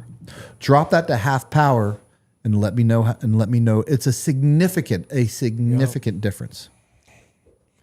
If he's using I'm tracking surplus bullets, not rounds, surplus bullets. They're just old lead walls, or lead shaped. They're not hunting ammo where you're going to have blowing out the back of a steak and a T-bone. There's a lot of variables here. Yeah. Now I'm just hitting you with ballistics for a second. Let me hit you with some other things. This guy admitted on Discord that he did this. He texted his boyfriend that thinks he's a girl that he did this, and was like, "Well, did you read those texts? I can't believe those texts are true. No one talks like that." So if you want to disbelieve that, Discord admitted that this was his account, and that's what he said. He also left a handwritten letter underneath his keyboard at his house that ended up being verified that it was his hand. So if you don't like his text message and that he talks weird, then that's called multi-source reporting. And 3 different ways he has admitted to doing that. We can actually add it a 4th because when they posted that picture on the internet, it was his dad that said, hey, that's my dad's gun. I know who did that. So they have this thing called Occam's razor that everyone sometimes likes to talk about, which basically means it's an old saying that says, when you have a bunch of different options, usually the option with the least amount of variables is the one you want to go with. I'm just breaking it down at its simplest level. When you go with that, so he admitted 3 different platforms. This is him. He's also seconds after the gun goes off, seen running and jumping, essentially hanging and jumping off of what looked to be a 20, 30 foot jump. They find the gun in the woods that in the video camera he is seen going to. When they are there and find it, the casing that he shot, he actually didn't even rack the round. The casing that he shot is still in the gun. Wow. Let me continue. Let me cook for a second. So you're telling me, and the coroner also admitted and said, we already know it did not blow through on TV. We know there was no exit wound, or else it'd have been nasty. Oh. The coroner also confirmed in the coroner's report that the bullet was still in his body. Wow. So you're telling me if he's not the shooter and there's some grand plan, you talked some idiot kid into taking the fall, and he agreed to it, didn't take the fall. Someone else shot from a different perspective, and which means you would have had to pay it off the coroner, because the coroner's going to find a 30-06 round. If this is true, which it is, the coroner's going to find a 30-06 round in his body, and it's going to come out in court. And you also told this idiot, write a note before you leave admitting that you did it, text all your friends on Discord, and text your boyfriend. And I want you to have a spent round in your gun when this happens. The chances of getting an idiot to do that is off the charts. Yeah. And you paid. So let me ramble a little more for a second. Let me just spike this, and you guys are still not going to like this. And I don't care. I believe you're going to be wrong. The only type of people that are powerful enough to make a kid do this and get framed for a killing that he didn't do. What kid admits to doing that? Hey, Bo? How good of friends are we? Pretty good, my friend. Pretty good. Pretty good. Yes. Okay. There's a speaking event going on next week. Bo, you do damn near anything for me. Is that correct? Yeah, absolutely. You're the guy like, whose car are we taking? That's it, man. We're as good as what friends. What kind of shovel do you need? Pickaxe? We're as good as friends as it gets. I'm going to ask you this at this public speaking event. I want you to go to the rooftop with a gun, and I want you to put a backpack on there, and I want you to just aim it at it, but not shoot. But when something happens, and I want you to admit to it on a handwritten note, and I want you to claim it on Discord, and I want you to text your significant other. Would you do that for me? Have we not just said it all on live? Yeah. Joke. Hell no, absolutely you wouldn't do not. That. No. There's not an idiot in the world agreeing to that right off the bat. But the only, if you want to go down this crazy road, the only organization's big enough to force an innocent kid to do this, the only big enough organization to force a multi-jurisdiction federal and local police department level to go along with this story, and the only people powerful enough to, on top of this, bribe a coroner to also play along, have to be professionals and powerful people. Israel. God, don't get me started. So these are professionals. These are powerful people that can hire the best of the best to do this. So again, I'm going to put you on the spot. I'm sorry, Bo. Yeah, hey. You are actually a professional. You are the type of person they would want to get to do this. And if they said, I want you to take out a person, tell me a scenario in the world where you're like, all right, plan A, this is what we got to do. Yep. We're going to make the most complicated mission ever, and we're going to do it in front of thousands of people. Is that how you're taking out a guy? Not me. Not you? No. Not you, the professional? No, absolutely. Oh, that's weird. Oh. There's not a professional in the world that would. Unlike what they say in the news, I am a sniper. I know what that means. Yeah. I've done sniper operations, so yeah. I'm not gonna do it in a crowd of people. There's like that. so many Just easier ways to do it. You can make it look like a robbery. You can mess up his vehicle into a car crash. There's so many better ways to do it. Yeah. So they're either the most powerful and professional people of the world, or they're idiots. And you can't be both. Yeah. Mike, what you got, man? But you know what you can do? You can brainwash an idiot over 4 or 5 years and telling him that these people are evil and they're the devil and they're Nazis and we need to kill them. And For sure. Then the idiots will decide to do this. That's a must. In mass, in front of 1,000 people, using grandpa's rifle and tossing it in the woods and leaving a note under a keyboard. Yeah. That's a much more plausible, That's far more plausible scenario than the Illuminati. But the other problem you have is, like what you mentioned, Brent, is for this to be true, you have to admit that your local police is lying, your state police is lying, maybe they've got a county, I don't know, police is lying, state, federal law enforcement is lying, campus security is lying. I mean, you got all these different levels of law enforcement and security. They're all on the same board lying about this narrative. That's tough. I want to be completely transparent. That is me. That is me in my opinion. And as always, if I have an opinion, I owe it to you guys to present the why to my opinion. And that is it. And so that's me presenting my why. Could I be wrong? I could. I could be wrong. Again, that is my opinion. With the information you have today. With the information that I have. And I've tried to keep up with it. And there may be other people that keep oh my gosh, just make sure. I'm going to get ahead of it. My good friend Nate, who is I consider a friend from Valhalla VFT, my man tracks this. And he puts out different videos. And some people even said he puts out videos that he doesn't put out videos that contradict. What he does is he follows this religiously. Mm-hmm. And as you learn new information, you're allowed to have a different opinion on it based on new information. And me and Nate have gone back and forth on this. And he has some really good points. Again, obviously I made that whole point up, or I made all the strong points that I like.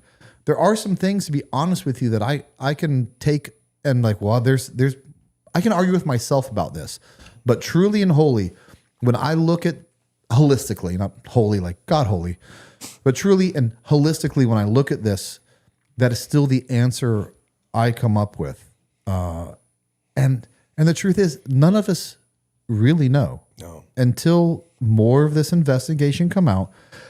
But here's what I will tell you, and everyone agrees with this. If the coroner finds a 30-06 bullet, and that is what's presented in case, and by the way, we can tell through forensics that the barreling matches that bullet. That's right. Yep. And that bullet came from that casing, it's done. Yeah. But we don't have that yet. So it is fun to talk about this and debate it. And I'll never call someone an idiot for thinking differently, but you better do this. If you have a different opinion, you better back it up. Or else I'm going to tear it apart. And that's the fun part about it. And I don't care if it's politics or this Charlie Kirk shooting thing. We've lost the ability to debate. Which is ironic because that's what Charlie Kirk died for. That's what he died for. That's right. He died for debating.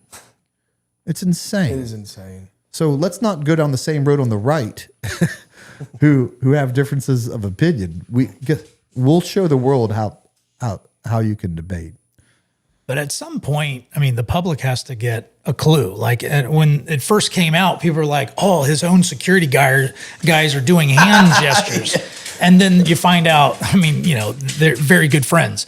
And then after that, there's a guy hiding, looks like a bush, but it's a guy up there in the top, and you find out that there's no guy there. Then there's blood splatter coming out of the side of his head, and then later you find out it's his necklace or his lapel or something like that.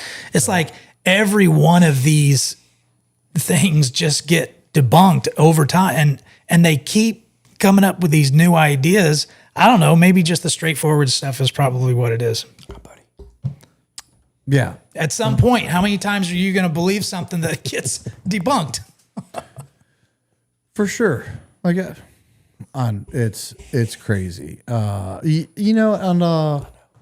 It's gosh, he's just over there nailing the mic. It's the way it goes. Is the way it goes. But man, God has used this, has he not? God has used the death of Charlie Kirk to get a lot of people's attention. Bible sales are up, what, 34%? Absolutely. That was one of the craziest things I heard. 34% Bible sales are up. No way. Yes. I'm the amount of people that showed up on social media and were like, I'm going to church for the first time in years because of this. Unbelievable. Absolutely amazing. Unbelievable. Absolutely amazing. And I do believe, here's what I'm a little bit on the fence about. They said, hey, one Charlie Kirk will go down and 10,000 more will rise. Yep. And there's some truth of that. He was such a big figure. I don't know if those 10,000 equal 10,000 smaller Charlie Kirks equal one Charlie Kirk. Yeah. And this is also what's crazy. I didn't know what a fan I was of him until he was gone. And that's a weird thing to say. Right. I understand that 100%. But I understand that. Drew, we don't need the intro right now. Although I do love that intro. Thank you. I do like it. Well played, sir. But yeah, I didn't realize I never expected it. I never expected to deal with that. Yeah. That's for sure. But like when that happened, and it rocked my world. Yeah. And I didn't even know that was in a weird way. I didn't even know I was a fan of the guy until we lost him. It's crazy for a lot of us, Brent. Yeah, it happened for a lot of us. All right. Here's the other thing I really want to talk about. This will get controversial. If you like that one, you're gonna love this one. President Trump calls up soldiers. This is a big one. I don't know if you guys don't realize how important this it is. We have insurrection acts. We have posse comitatus acts. It is the British SAS can react to a terrorist act within their homeland, which is great. They're the best trained people to do that. Yeah. Our best trained people to deal with terrorists cannot react to terrorism in America. And do you know what's crazier about that? That's a good thing. Because the people we have, they may not be the best, but they're more than capable than reacting. So let's talk about that real quick, if you're ready. I'm gonna throw some things at you. You ready for this? Probably not. Yeah, probably not. All right, here we go. I'm gonna learn you guys a little bit. If you weren't ready for it, you'll be ready for it here in a second. So, what we're really talking about is the Insurrection Act. You may not, and they're like, it's unconstitutional. Actually, the Insurrection Act isn't easy for you to say. Yeah, isn't even part of the Constitution. One. So, the original enacted in 1792, the Insurrection Act grants the president the authority to deploy the U.S. military domestically and use it against Americans under certain conditions, while there are rare circumstances in which such authority might be necessary. The Insurrection Act authorizes the president to deploy forces inside the United States to suppress rebellion or domestic violence to enforce the law in certain situations.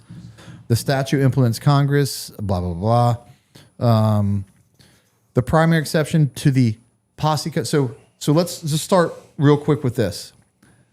And people get this wrong. The Insurrection Act allows for the military to operate inside the United States correct. within a very limited sphere. The Posse Comitatus Act prevents the military from acting within. So they're the opposite, but because of exceptions, they work together. There's a lot of people that talk about the Posse Comitatus as what allows people to work inside the United States, but it's not true. It actually prevents it, and the Insurrection Act of 1792 allows it. Here's another fun fact. When it comes to talk about, so it's of course it's a Latin term, but when they talk about the Wild West days of the sheriff bringing the posse, that actually comes from the Latin phrase of Posse Comitatus, which is basically the posse, a group of law enforcement or sheriff or a group of law enforcement people to enact something. So it's a horrible way to describe that, but that is where we get the word posse from. I don't know. Yeah, and little fun facts. He said posse. I know the joke you're talking about. Okay. So the question is, now that we know what it is and we know what it's used for, and I'll go back, the rare conditions, rebellion, domestic violence, uprisings, that is what the Insurrection Act is for.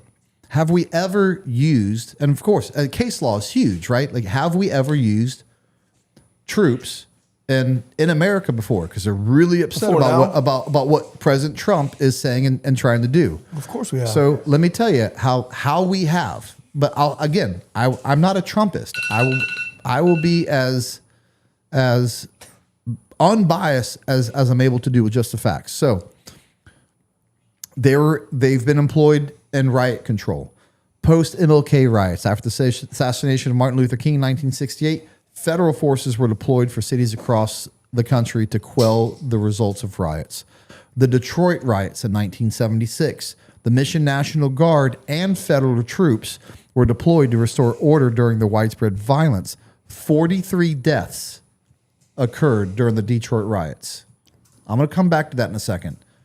Horrible, but 43 deaths allowed federal troops to come in and save the day.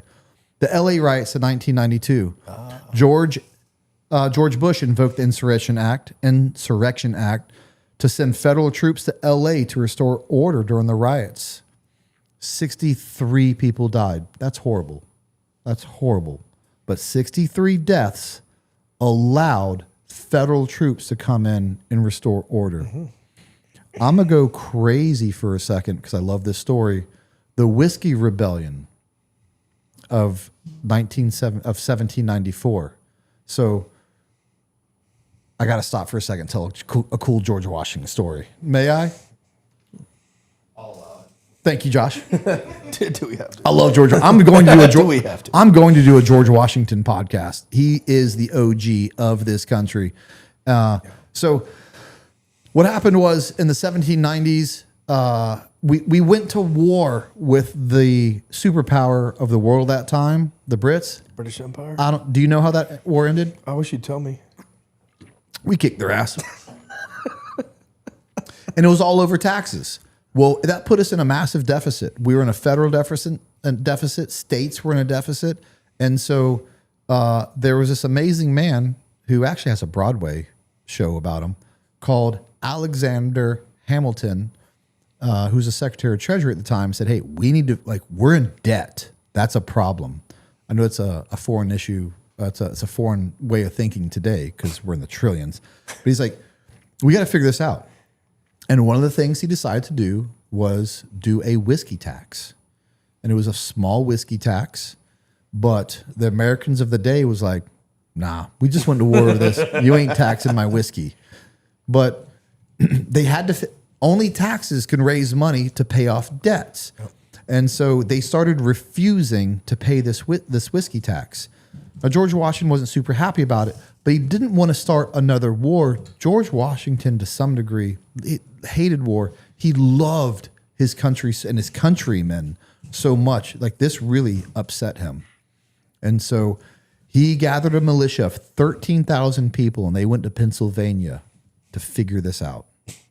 And what's crazy is, if you think about it, the president of the United States at this time, I believe the only time in history, puts on his military attire. He goes back into his General Washington attire and says, 13,000 people, let's go. We're going to crush this. Well, some people were really excited about going there with a heavy hand and crushing this rebellion. George Washington said, no, that's not what we're doing. Those are fellow Americans. What we're going to do is talk them down from this. And my intent is to not shed any blood. And he goes down there and he has a meeting with them. And he basically says, I am George Washington here in person. I got 4 times as many people as you do. Bend the knee or I will crush you all. But it doesn't have to end that way. And he actually solves it. Not a shot's fired and everyone walks away. Just one of the coolest things. That just to have that type of power, for that restrained power. God, I love George Washington. Straight diplomacy. It's just anyway. That's I digress. The Whiskey Rebellion. So another federal. So let's continue on. There was also times with unrest in the Civil War, began in 1861. President Abraham Lincoln federalized state militias for the Union to fight for the secession of the troops. We're talking about in a rebellion that happened. Postal worker strike of 1970, the National Guard was mobilized to restore order during a postal service worker strike in New York. Pretty important. I kind of want to learn more about that. The postal strikers were uppity enough to get the National Guard involved. Going postal has been a thing for a while. So as of right now, although that means I went all the way back to George Washington now, and it hasn't been a whole lot, but it has happened. President Trump has deployed National Guard troops to L.A., Washington, D.C., Memphis, Tennessee, Portland, Oregon, and Chicago. We're going to take Washington, D.C. off that list for a second because I learned something. Because I'm very aware of the National Guard.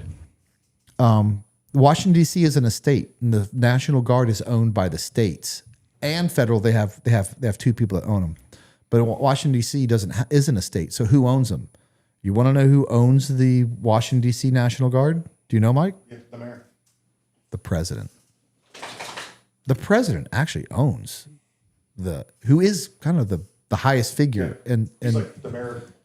Now, traditionally, I went down this rabbit hole. Traditionally, there's steps that people take to make sure it goes all the way up. But at the end of the day, he owns the National Guard. Anyway, it's a fun fact. All right. All that is to say this. Everyone keeps saying what Trump's trying to do is unconstitutional. But here's the big difference, because I want to be fair about this. Every instance, LA riot, Detroit riot, MLK, this, that, the cities asked for help and they wanted it and they knew that they couldn't handle this. The difference now is that Chicago doesn't want the help. Yeah. Portland doesn't want the help. LA doesn't want the help, but it's being forced on them anyway. And that is a big difference. Yeah. That is a big difference to some degree. And I'll also say this. Once we allow this to start, you can be all for it because Trump's doing it. What happens if some extreme leftist gets into the White House and now allows to use this case law on people who he deems a threat, like far right leaning conservative vets? He'll be able to do it because case law has been set. So you have to really look at this and say, hey, because you let one person do it, now you're allowing everyone to do it. And that's where it gets interesting. I know I'm talking a lot. I just want to set the stage real quick before we get into this. There's one more stat that I kind of stumbled upon that helps set the stage. And it's near and dear to a lot of us in this room. Over the whole span of the GWAT, at some point, we were 3 different countries, at some time 2 countries at one time. The average U.S. death rate at war during the GWOT was 345 soldiers a year. Every one of them painful. Every one of them American blood spilled. They're not just numbers. It's important. 2024 Chicago. In a city, in a free city within our country, 572 people killed. Chicago, 2023, the year before that, 615 people killed. Twice as deadly as war. So, I'm going to argue both sides for a second, but I'm going to throw it over to you guys. Giving everything I just said, the biggest difference is that the local and state wanted the help. The problem is they don't want the help. But what does President Trump, does he owe it to say, hey, you've lost control, whether you ask for help or not? Over the average between the two is about 600 deaths. 600 deaths per year clearly shows that you're not willing to do, that you've lost control and you can't gain control. So don't worry, I'll take control for you. But again, the counter argument to that being, if you let him do it, the next guy might be worse. Bo, what do you think about this whole situation? Do you believe it's constitutional for President Trump to mobilize National Guard and put soldiers in? And what are your concerns about it?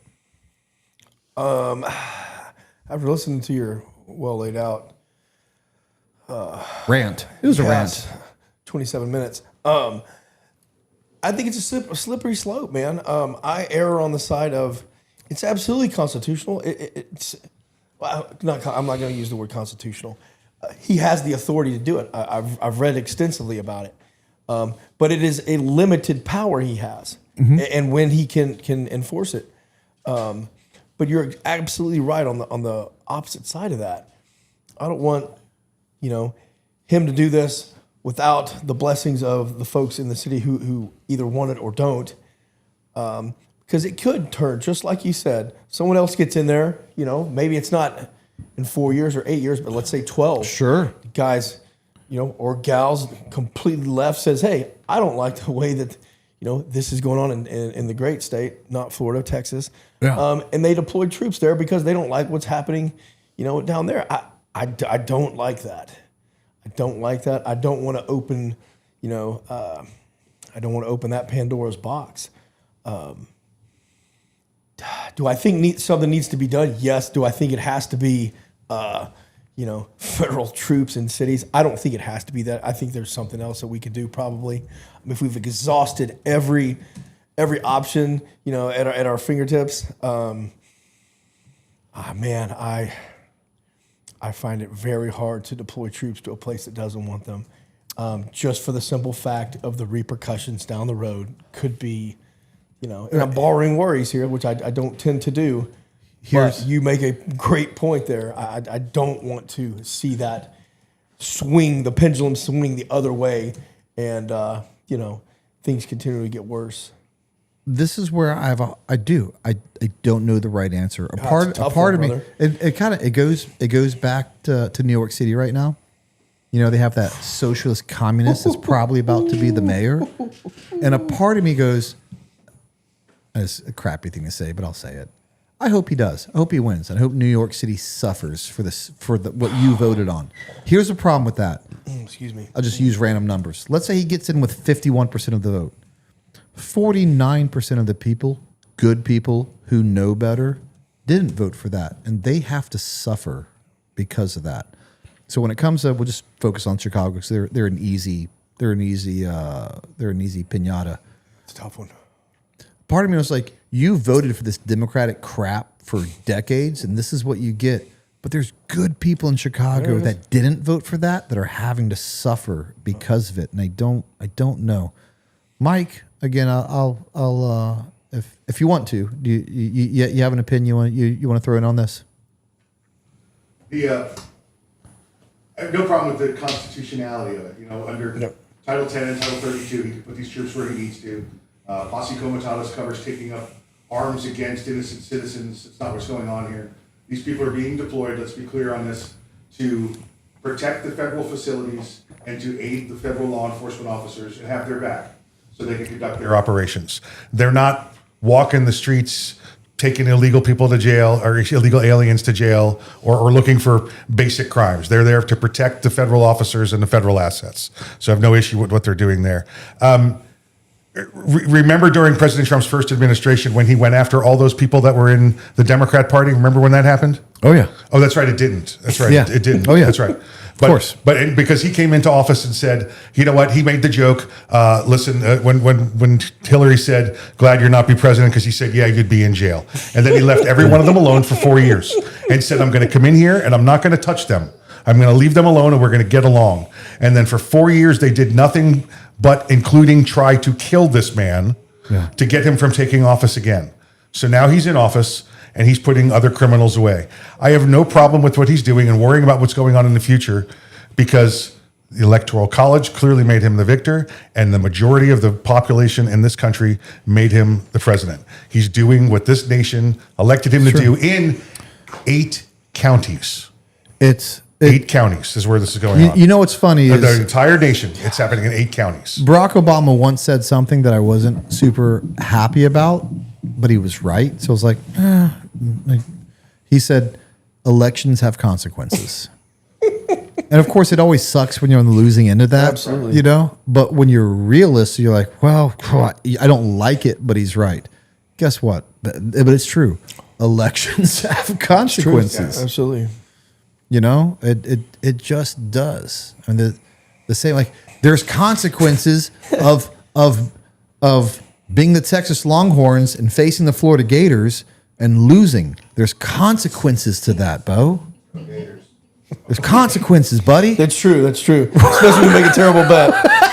Terrible bet with a flailing team. I got it, buddy. And I'm happy you brought that up. I usually try to keep within 2 hours. We've covered everything that I've wanted to talk about. I kind of can't believe. Well, I guess we don't have super chats. No one's. Drew, has anyone even talked about an outro song? Yeah, somebody mentioned Ozzy's "No More Tears." That's a great outro song. You're not going to get it. I got a special one. It should be "Corrosion to Conformity." Oh, that's also Albatross or hold on. Let me get on this. "Heal My Wounds." Clean my wounds. Now, a lot of the folks in the super chats they were wanting to know more about Benghazi, but I will say that these guys have opinion on Benghazi when Bo's episode drops. Man. If you guys want to wait for that, it is. Can we touch it for just for a brief second? Would you like to touch it for just a second? No, it's your world. I'm just living in it. You know, get out of prom early. You touch it for a minute. Benghazi piece. It's near and dear to my heart.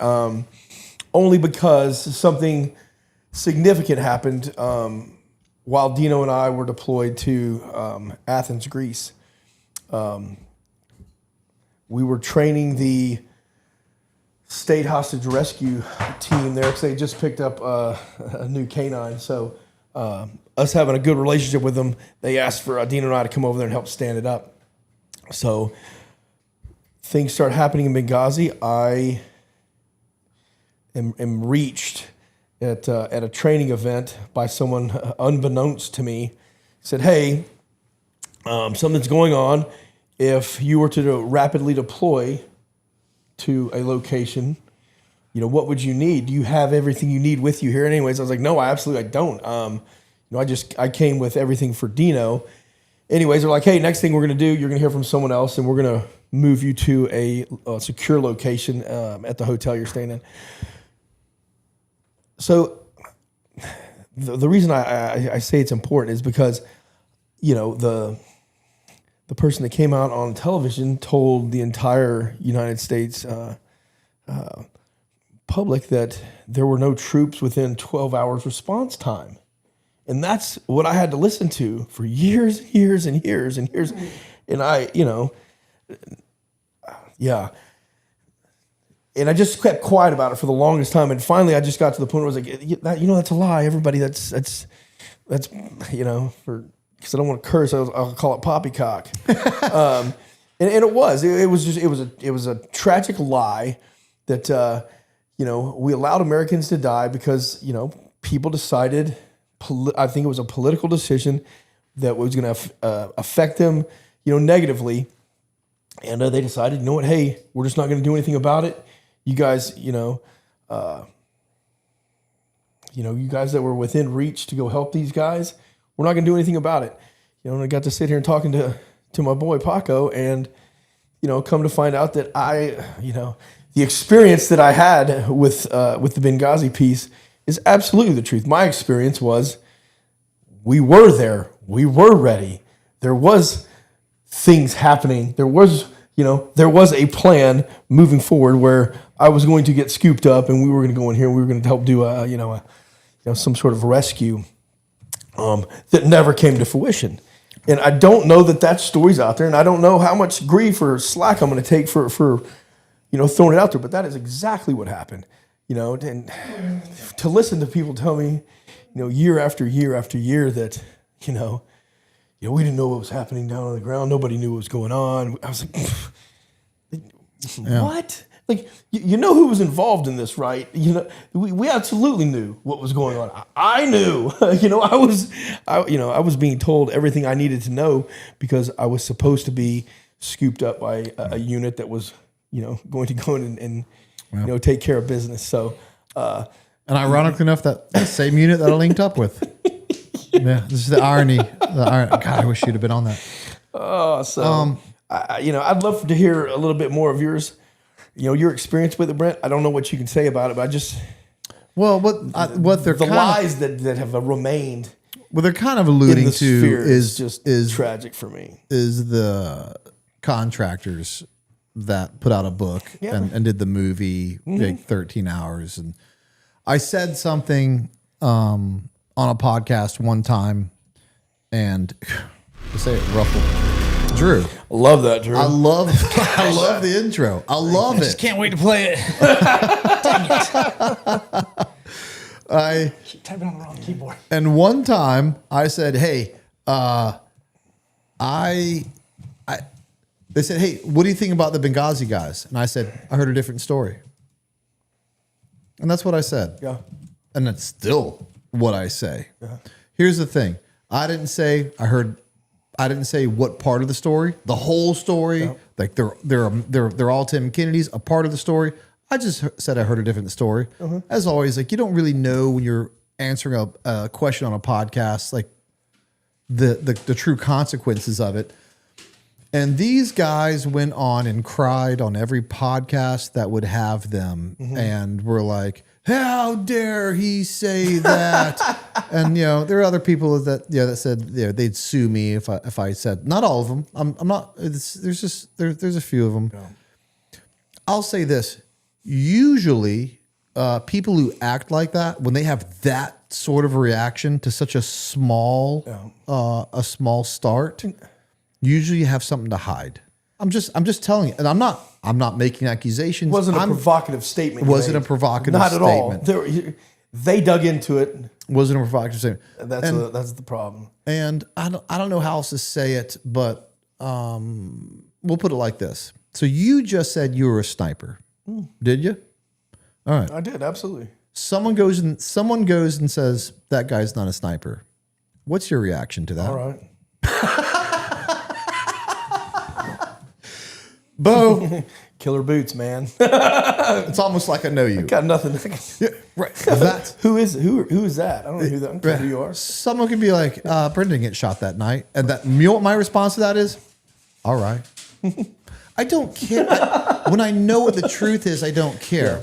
Yeah. Their type of reaction to that told me everything I needed to know. Who said this? Lions mustn't concern themselves with the opinions of sheep. I mean, that's exactly it. There's nothing there. There's no there. Hey, they can say what they want. People just trying to get, a rise out of somebody, somebody riled up. Okay. I mean, I know I like to do that to you, but I mean, this is a completely different scenario. I don't. And again, I said all that. People are going to take this clip and they're going to run with it. I don't care. Come watch the podcast. See the whole thing. Am I saying those guys were just cowards that night and did nothing? No. It's not what I'm saying. No. It's not what I'm saying. But what I'm saying is I heard a different story. And whatever that, for that, and let me tell you, when I decide to go after someone, I'll go after someone. Yeah. I'll spend 300 hours researching it, and I'll do a 3-hour podcast dissecting you bit by bit, and I'll be right. Yeah. I got 100%. I got 1,000. I'm batting 1,000 on that. Okay. Yeah. All I said is I heard a different story, but I do have one question for you. If we're going to be a little provocative, I got one question for you. You can be so upset, and again, I'm not heartless. I understand you're not real happy about the way the operators threw your friend off the roof. I'm not heartless, but I do have a question for you. Why did someone else have to go up and get your friend? And then you question the way in which they did that. Let me tell you, Bo, me and you are on the same team, and you're up there on that roof. Oh, I know. Mm-hmm. I know how that's going. I'm coming to get you, buddy. Got that right. Yeah. Or no one. Or it's so bad, no one is. Yeah. But if someone does, brother, I promise you right now it'll be me. I got that question. If you want to get specific with it, I got that question. And you know what? I wouldn't even have this question if you guys weren't so incessant about everything. So you guys want to continue to keep this in the narrative? Yeah. Well, then I'll continue to do this. You guys want to just go about your lives? Then let's just go about our lives. Right. But you want to keep this up? I'm a little petty. I mean, the world has enough petty, but we can add a little to it if we want to, right? Again, yes. I actually don't kind of mean it like that. That may not be the words I want to choose. But at the end of the day, if you think I'm just going to sit here and take it and back down because I was wrong, it's not that either. Yeah. Don't mistake my professionalism with being wrong or weakness. Promise you that. Yep. That's what I got to say about Benghazi. There we go. And I'll leave it at that. And I'll leave it at that. But you guys, gosh, this is one of the longest lives we had on the line, and we still got a ton of people on there. Guys, I can't thank you enough for hanging around and listening to Brent. This is our longest live. Longest live. This is our longest live. Why not? It's your first live. First. You got me. This guy. You got me. Bo, older brothers. You got to be. You right off the bat. We cover anything you want to talk about. Anything you want to say. I think we cover most of it in the podcast, man. Tune in November 3rd. That's going to be incredible. I loved it. I don't want to blow any of it. So no, I think we covered it all, brother. Drew, you're next. You got anything, brother? Do I have anything?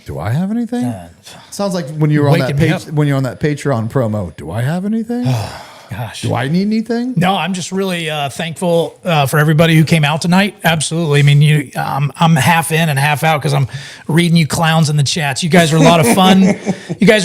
I really love it. You guys are great people and just got a great spirit. I just love our fans. Don't you hold on. Okay. No. I don't know what you're talking about. Hey, Mike, you've been anyone from the couch. You guys got anything? We cover everything. You guys are just part of this podcast. I love you guys showing up and supporting me. It means a lot to me, more than you know. Josh flew in from Texas to be here. Where?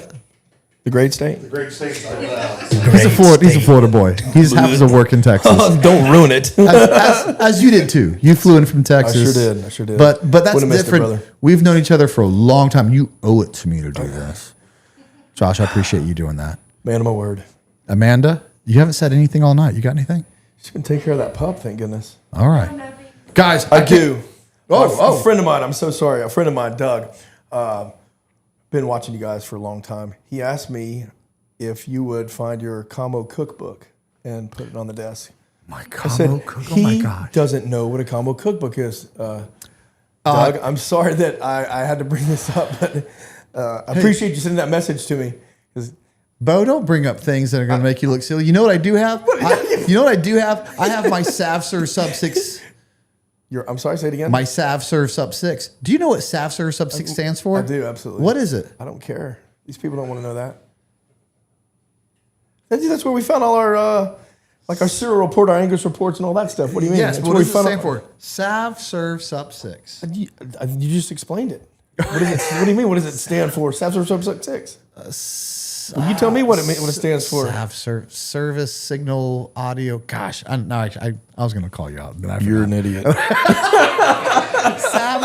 I'm gonna go get it out of my tough box. Every military guy. Where did you graduate in the combo Every class? military guy has a tough box or two in his garage that has all this stuff in it. I still got some stuff I shouldn't have.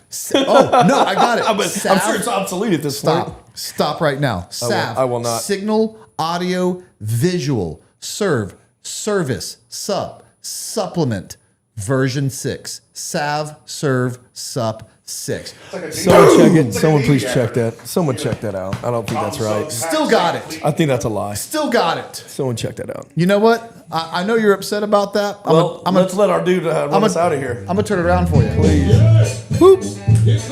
Yeah. If you don't know who this is, you are a bad person. Had an alligator for a living. He just knock him in the head with this stuff. Louisiana dog gonna get you, Amos. Y'all know this song? They're making him mean as a snake. Well, Amos when you say it was an alligator bait. A rope around his waist. I throw him in the swamp. Let's all go, we up to the yellow. Me and Bo. Was this the best song I ever introduced you to? You did. I'll best never song ever. think of Jerry Reed without. I'll never hear Jerry Reed without thinking of you. You can. It's one of the best songs ever. He'd up his way to groceries. Named him after a man of the cloth. Called him Amos Moses. the big one. Yeah. Oh gosh! I've wanted to do this for so long. She's the best. That's all we got left, cause alligator bit it. Left off coffee up to the elbow. I'm so sorry we're doing this for the internet. But we've done this in your truck 100 times at least. We might as well do it. Never come out again. Oh. Well, I wonder where the Louisiana chef went to. Can you get lost? Don't get lost in Louisiana Bayou. 45 minutes on the east of Thibodeau, Louisiana. And his pretty wife Hannah. Here we go. Son that can eat up his weight in groceries. Named him after a man of the cloth. Named his Moses. Sit down on him, Amos. Make it count, son. We are terrible.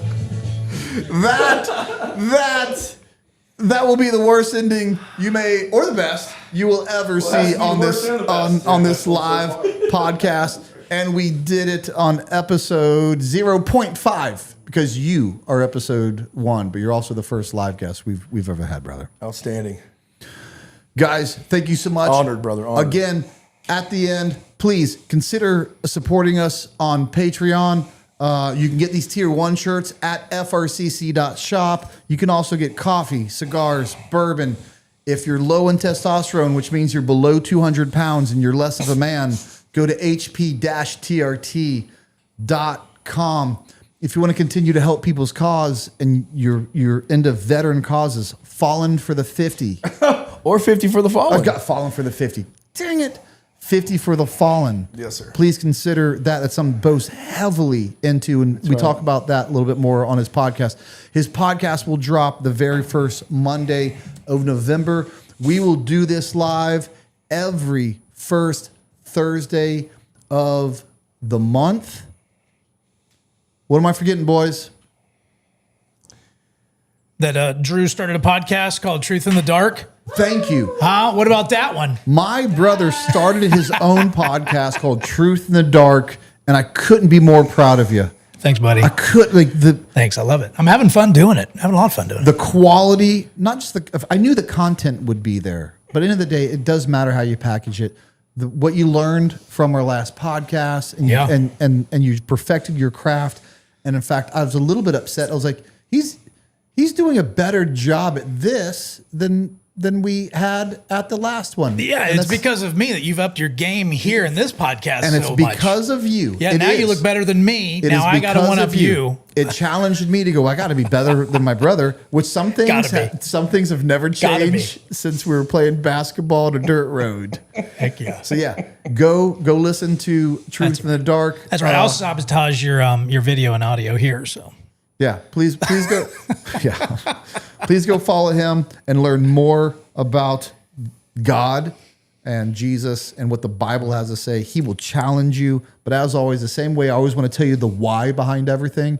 Drew will tell you the why behind all that, and that's why I love what you do, guys. Thank you so much. I think we got some cigars to smoke, and then we got some more stories that are just for us. Go. In fact, don't stop it just yet. Hey, next Thursday, I'll be doing a collaborative live with Valhalla. Me and Valhalla will do a live on Thursday. So actually, you don't have to wait. The very next Thursday will be me and Nate. Nate is great. And then, oddly enough, the very next Thursday after that is the first Thursday of the month. So you'll get 3 lives right in a row. You're welcome. Thanks so much, guys, for supporting. Thanks so much for tuning in. I really hope to see you next time.